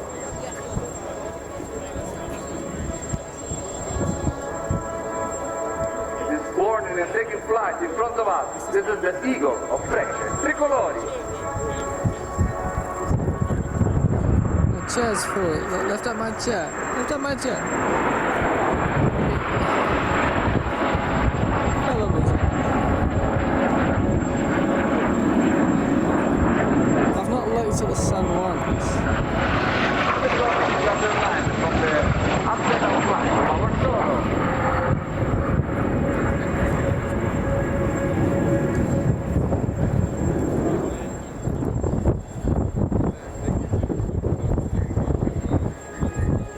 After the stage, we cross your channel for another amazing one just in front of us.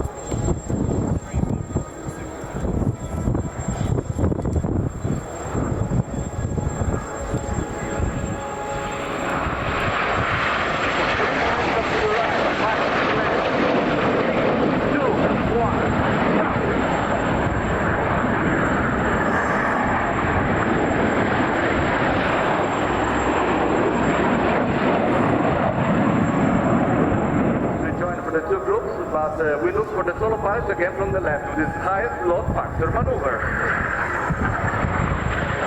Full throttle enters the 17 positive Snyder turn. At this moment aboard our NV339 everything is weighted 7 times more. He draws the perfect circle with white smoke, then turns away again to leave the stage. The main formation.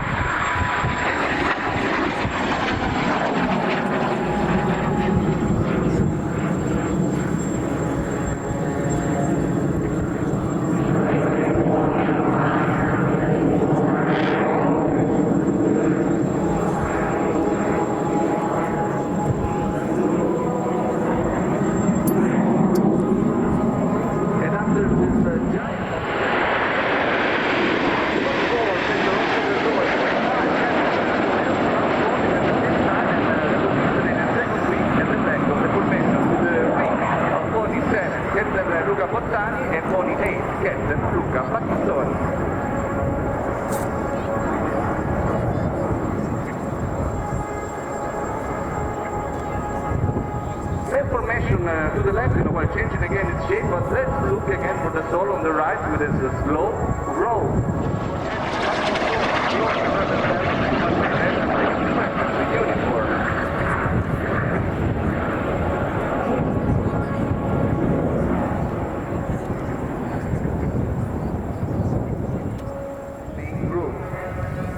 This time a right-handed roll performed in a configuration increasing considerably the difficulty of execution of this maneuver.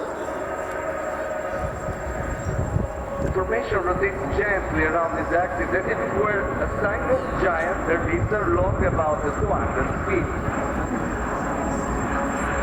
This was the graceful right barrel roll double-edge formation.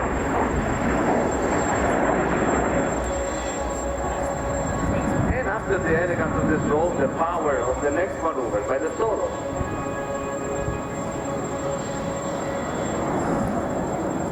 of the cockpit by a force about 3 times its weight.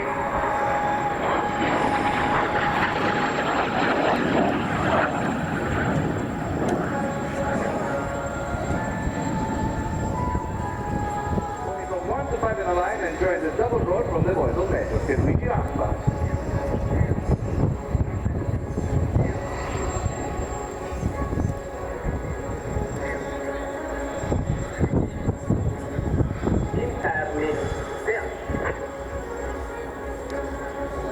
Captain Emanuele Berluschi and 23, Captain Giovanni Morello, rolling around second lead and then again getting the lead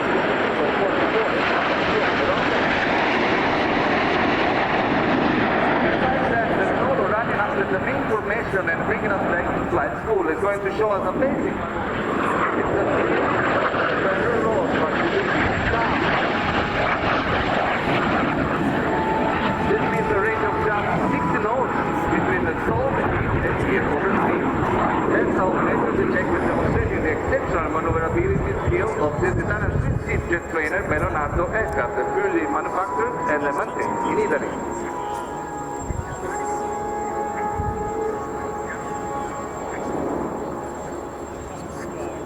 Now our formation leader is going to answer one of the recurring questions by our enthusiasts. What's the minimum distance in flight between one aircraft and the other?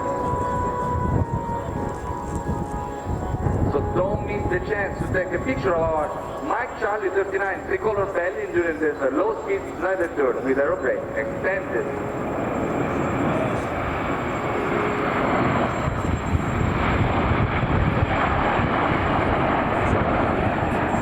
Less than 6 feet of distance between aircraft for a flight conducted exclusively visually by the pilots of Frecce Tricolori, while from the left, again, the soul is coming from what is probably the most renowned figure in his repertory, synthesis of skills, handed down from pilot to pilot and technical features of the MB339. Ladies and gentlemen, this is the spectacular, crazy flight.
On the roll.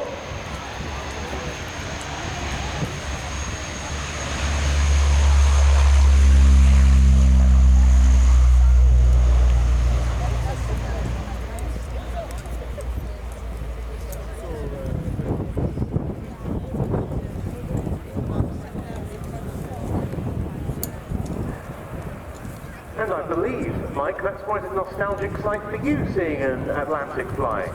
Yes, yes. I flew my first chance of flying on ATL1 when I was...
turn heavy G-loads, but the Master stays nimble and responsive. A clear display of high performance and sharp handling. And now, up. Let go up with a vertical climb and descending spiral.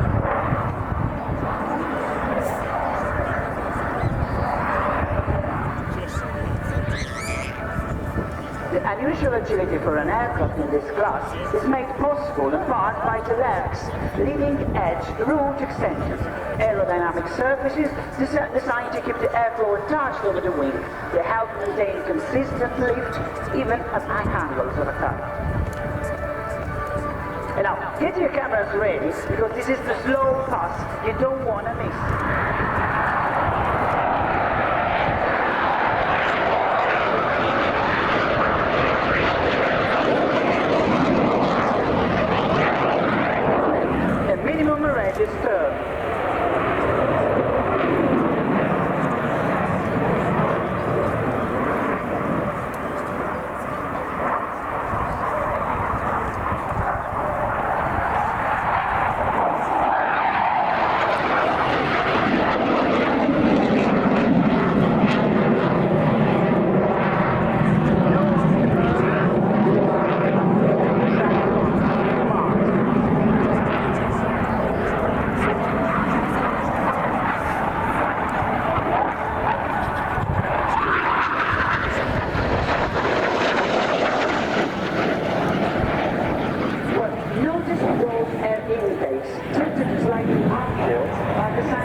That's where the International Flight Training School shapes tomorrow's fighter pilots.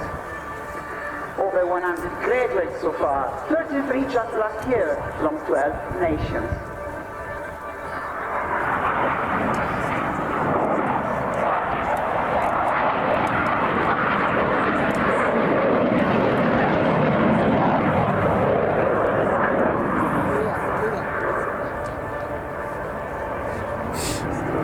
Technology marches on. We are witnessing a wide evolution in the skies. Flight control is no longer just in the cockpit.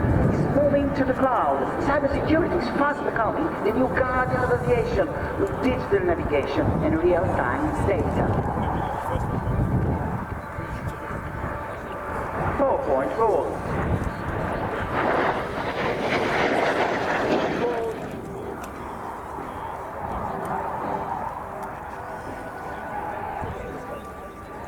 Okay, Daddy, let's do the work. Upside down.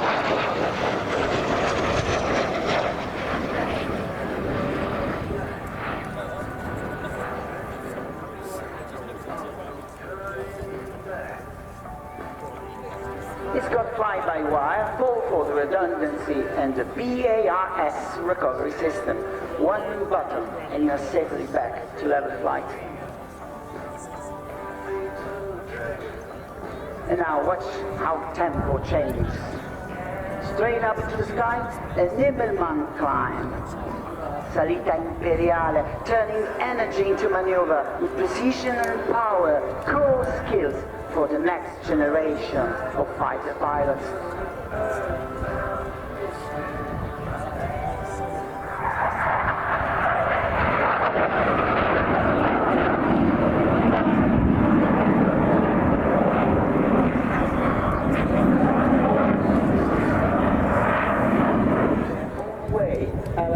Example of what Italy's Air Force Aeronautica Militare is all about. Well, this was Mike Palumbo speaking, and on behalf of my commander, Kenneth, Morgan, Luisa, and all the test pilots and the flight test engineers of the Reparto Sperimentale di Volo, we'll be waiting for you at least. And it's the French Navy that's about to entertain us, and I really do mean entertain us, with a tremendous display of an aircraft we haven't seen in the flying programme at the ATL2 for a very long time. It comes the Dassault Atlantique ATL2.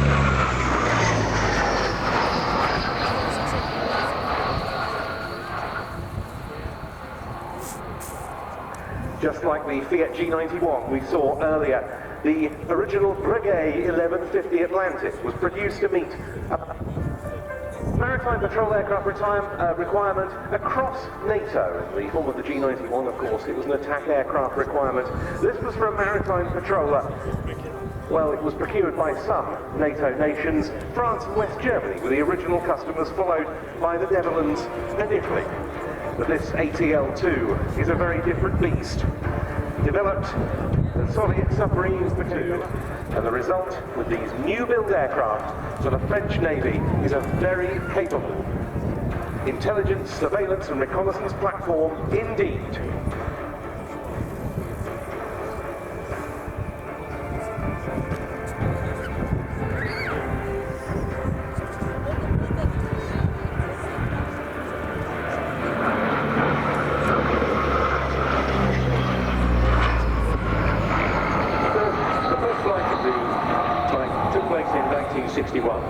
And it was manufactured from 1961 until 1987.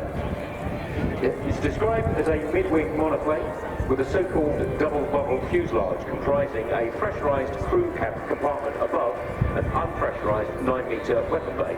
The latter will be on full display in the coming minutes.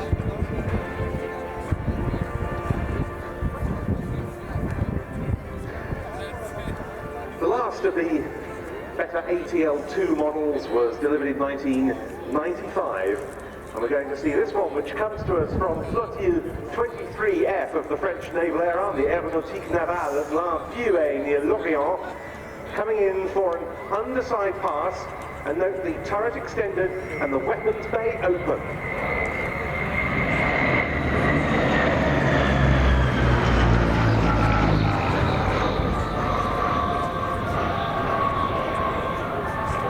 Show there, a dummy AN-39 Exocet air-to-surface missile, one of this aircraft's arsenal of weapons. Depth chargers and torpedoes can also be carried for conventional maritime roles. These aeroplanes also escort submarines from France's strategic naval forces to dissuade hostile activity.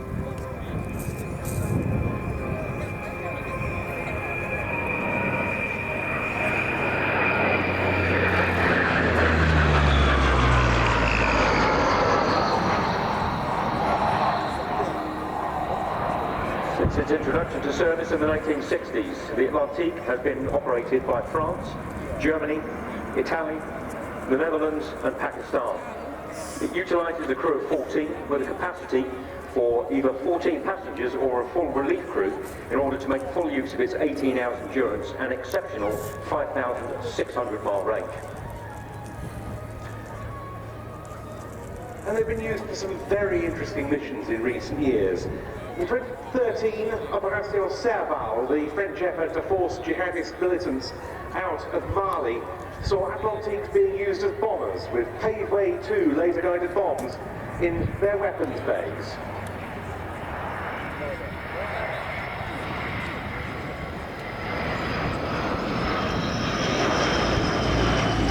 Here, showing you a typical search and rescue support configuration.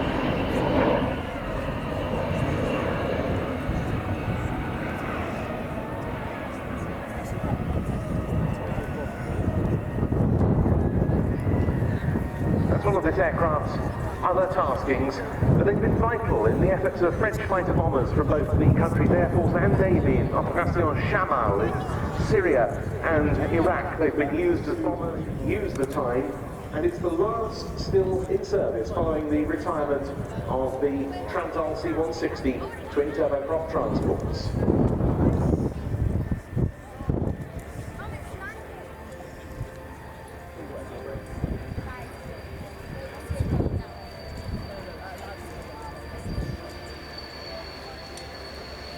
another aircraft then that's been part of our Eyes in the Skies operational theme at React 25. A wonderful contribution from the French Navy with a very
Now, as they position for landing, Mark, we have a couple of quick farewells from the Air Tattoo to note. One of them we marked yesterday with a presentation in front of us here at the commentary point, because this is the final React which legendary aviation photojournalist Peter March will be a volunteer. He's performed many roles, including managing the photographic team and editing the program for the farewell once again.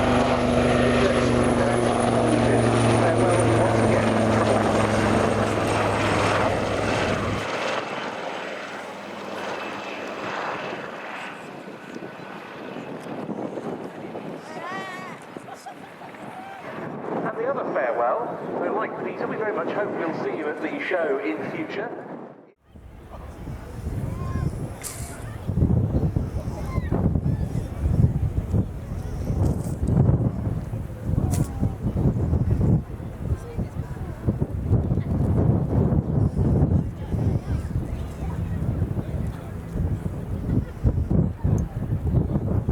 And squadron leader Paul Wise, the Lancaster captain, has just confirmed running in. So we welcome the Royal Air Force Battle of Britain Memorial Flight.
close is this?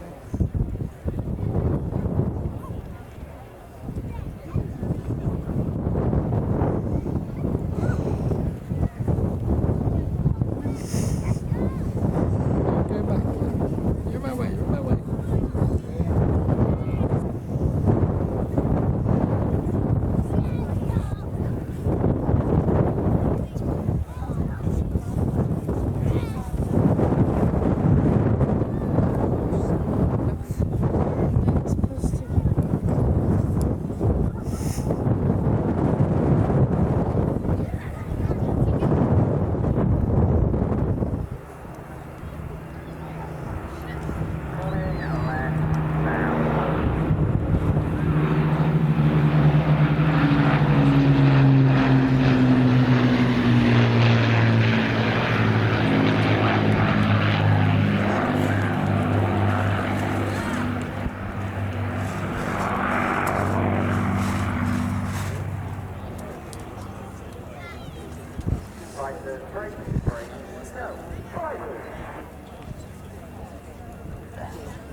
The motto of the Battle of Britain Memorial Flight is "Lest we forget." On the final day of the Royal International Air Tattoo in 2022, we marked a very momentous occasion, that being the 103rd birthday of the sole remaining Battle of Britain pilot, Group Captain John Hemingway, DFC, or Paddy, as he was known affectionately. Born in Dublin on the 17th of July 1919, Paddy joined the Royal Air Force on a regular commission in 1938. He was serving in France in 1940 during its fall, later known as the Battle of France. Sadly and poignantly, he passed away in his native Dublin on St. Patrick's Day earlier this year.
Flying officer Hemingway spent those early pivotal moments of World War II, later to be known as the Battle of Britain, serving on 85 Squadron, primarily at RAF Debden in Essex, and by the end of 1940 he had claimed 2 kills, one on a Heinkel 111 and the other on a Dornier 17.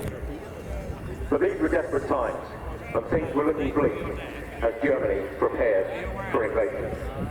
Throughout 1940, and indeed the rest of the war, Hemingway was in the thick of the aerial onslaught and somehow survived 2 forced landings and was shot down 3 times, with the final occasion as officer commanding of 43 Fighter Squadron in a Spitfire over Italy in April of 1945.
Despite the best efforts of the enemy, Hemingway survived World War II and remained in the Royal Air Force until 1969, reaching the prestigious rank of Group Captain.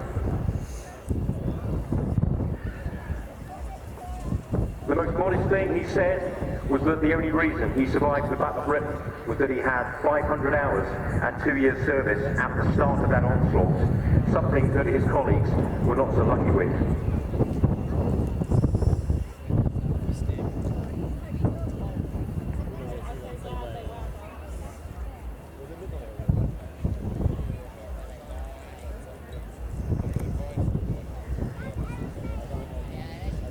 national treasure, a remarkable man, and a hero in the truest sense. Group Captain Paddy Hemingway, DFC. God bless you, sir. Thank you for your service. And from Riyadh 2025, we salute you.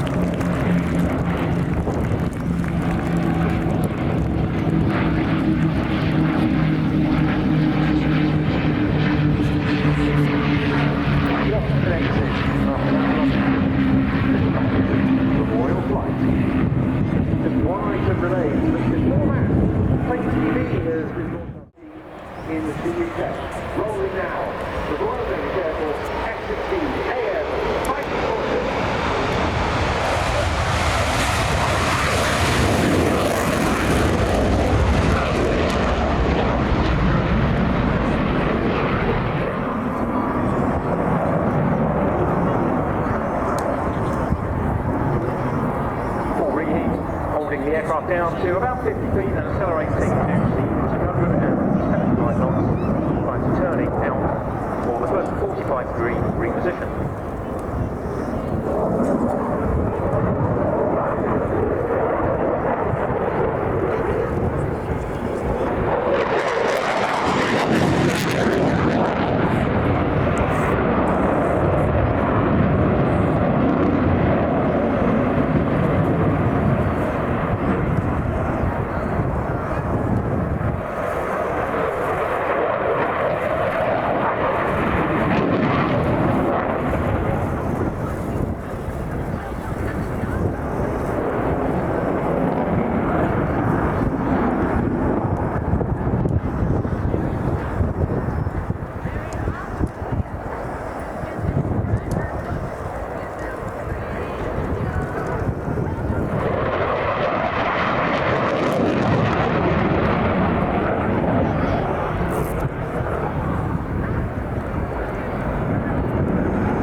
Opportunity for the knife edge pass.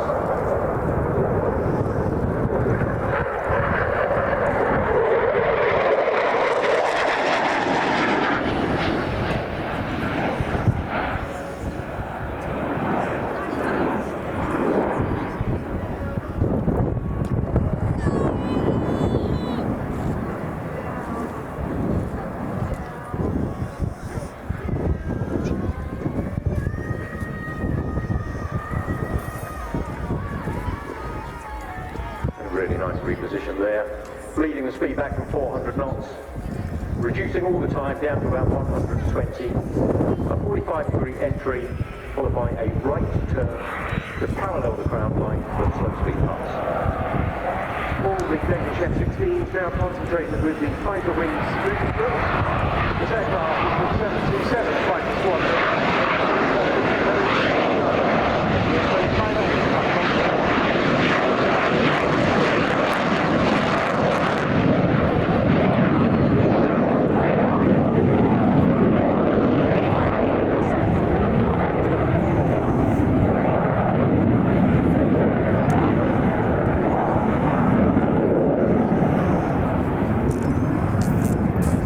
Denmark has already donated 19 F-16s to the Ukrainian Air Force, and they're in operational service there.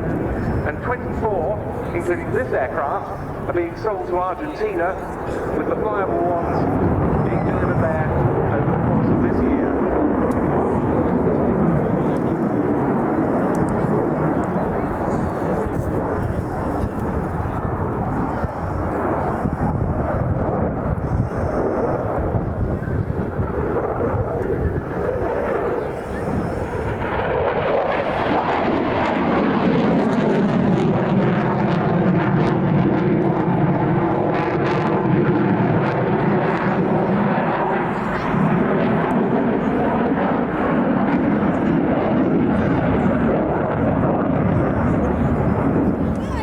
So nearly 5,000 F-16s have rolled off the factory line, and since coming into service with the United States Air Force in 1978, the F-16 has been flown by 25 other countries, from Norway to Chile and Morocco to Singapore.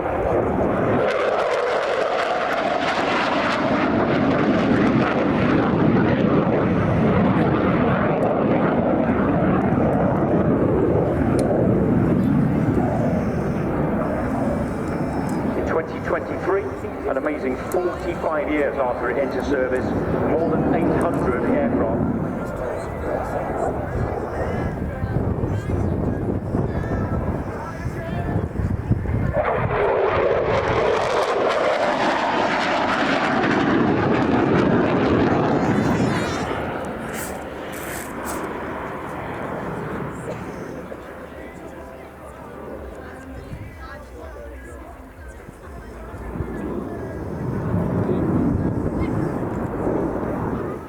This aircraft, the same one he displayed here last year, marking the 50th anniversary last year of the maiden flight of the first prototype F-16. There are different designs on the top and bottom. The top side's designed to show an impression of speed. The underside's a diving Falcon.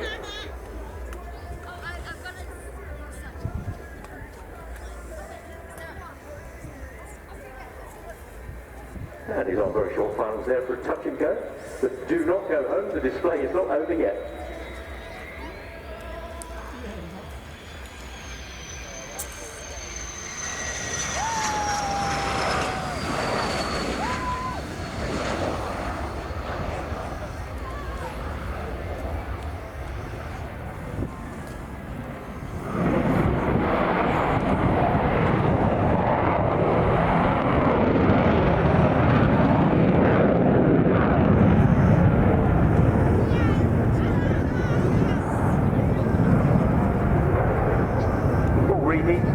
The aircraft accelerating at 20 knots per second once the undercarriage flaps have been retracted, and repositioning now for a very impressive high-speed pass.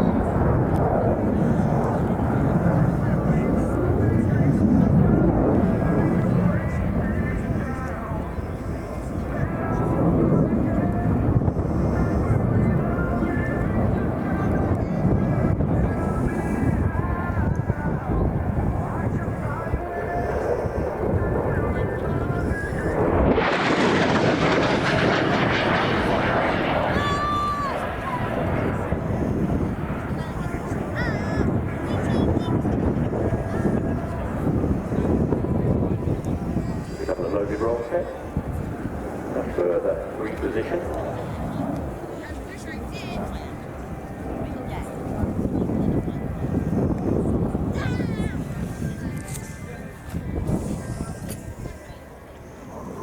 It's time for the waving.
Down the front, you may have just seen a little clue as to what the surprise element is for this very, very spectacular final show of the F-16 from the Royal Danish Air Force in the UK. And how brilliant was that? Some of the best skies we've had over the 3 days. One of the most popular solo fast jet pilots we've had here in recent years. Captain Trollers Delhi Fang, known as Teo, from 727 Fighter Squadron at Scripstrup. An absolutely great guy, putting on a typically uninhibited display of this first generation F-16. As I say, for the last time at a British air show.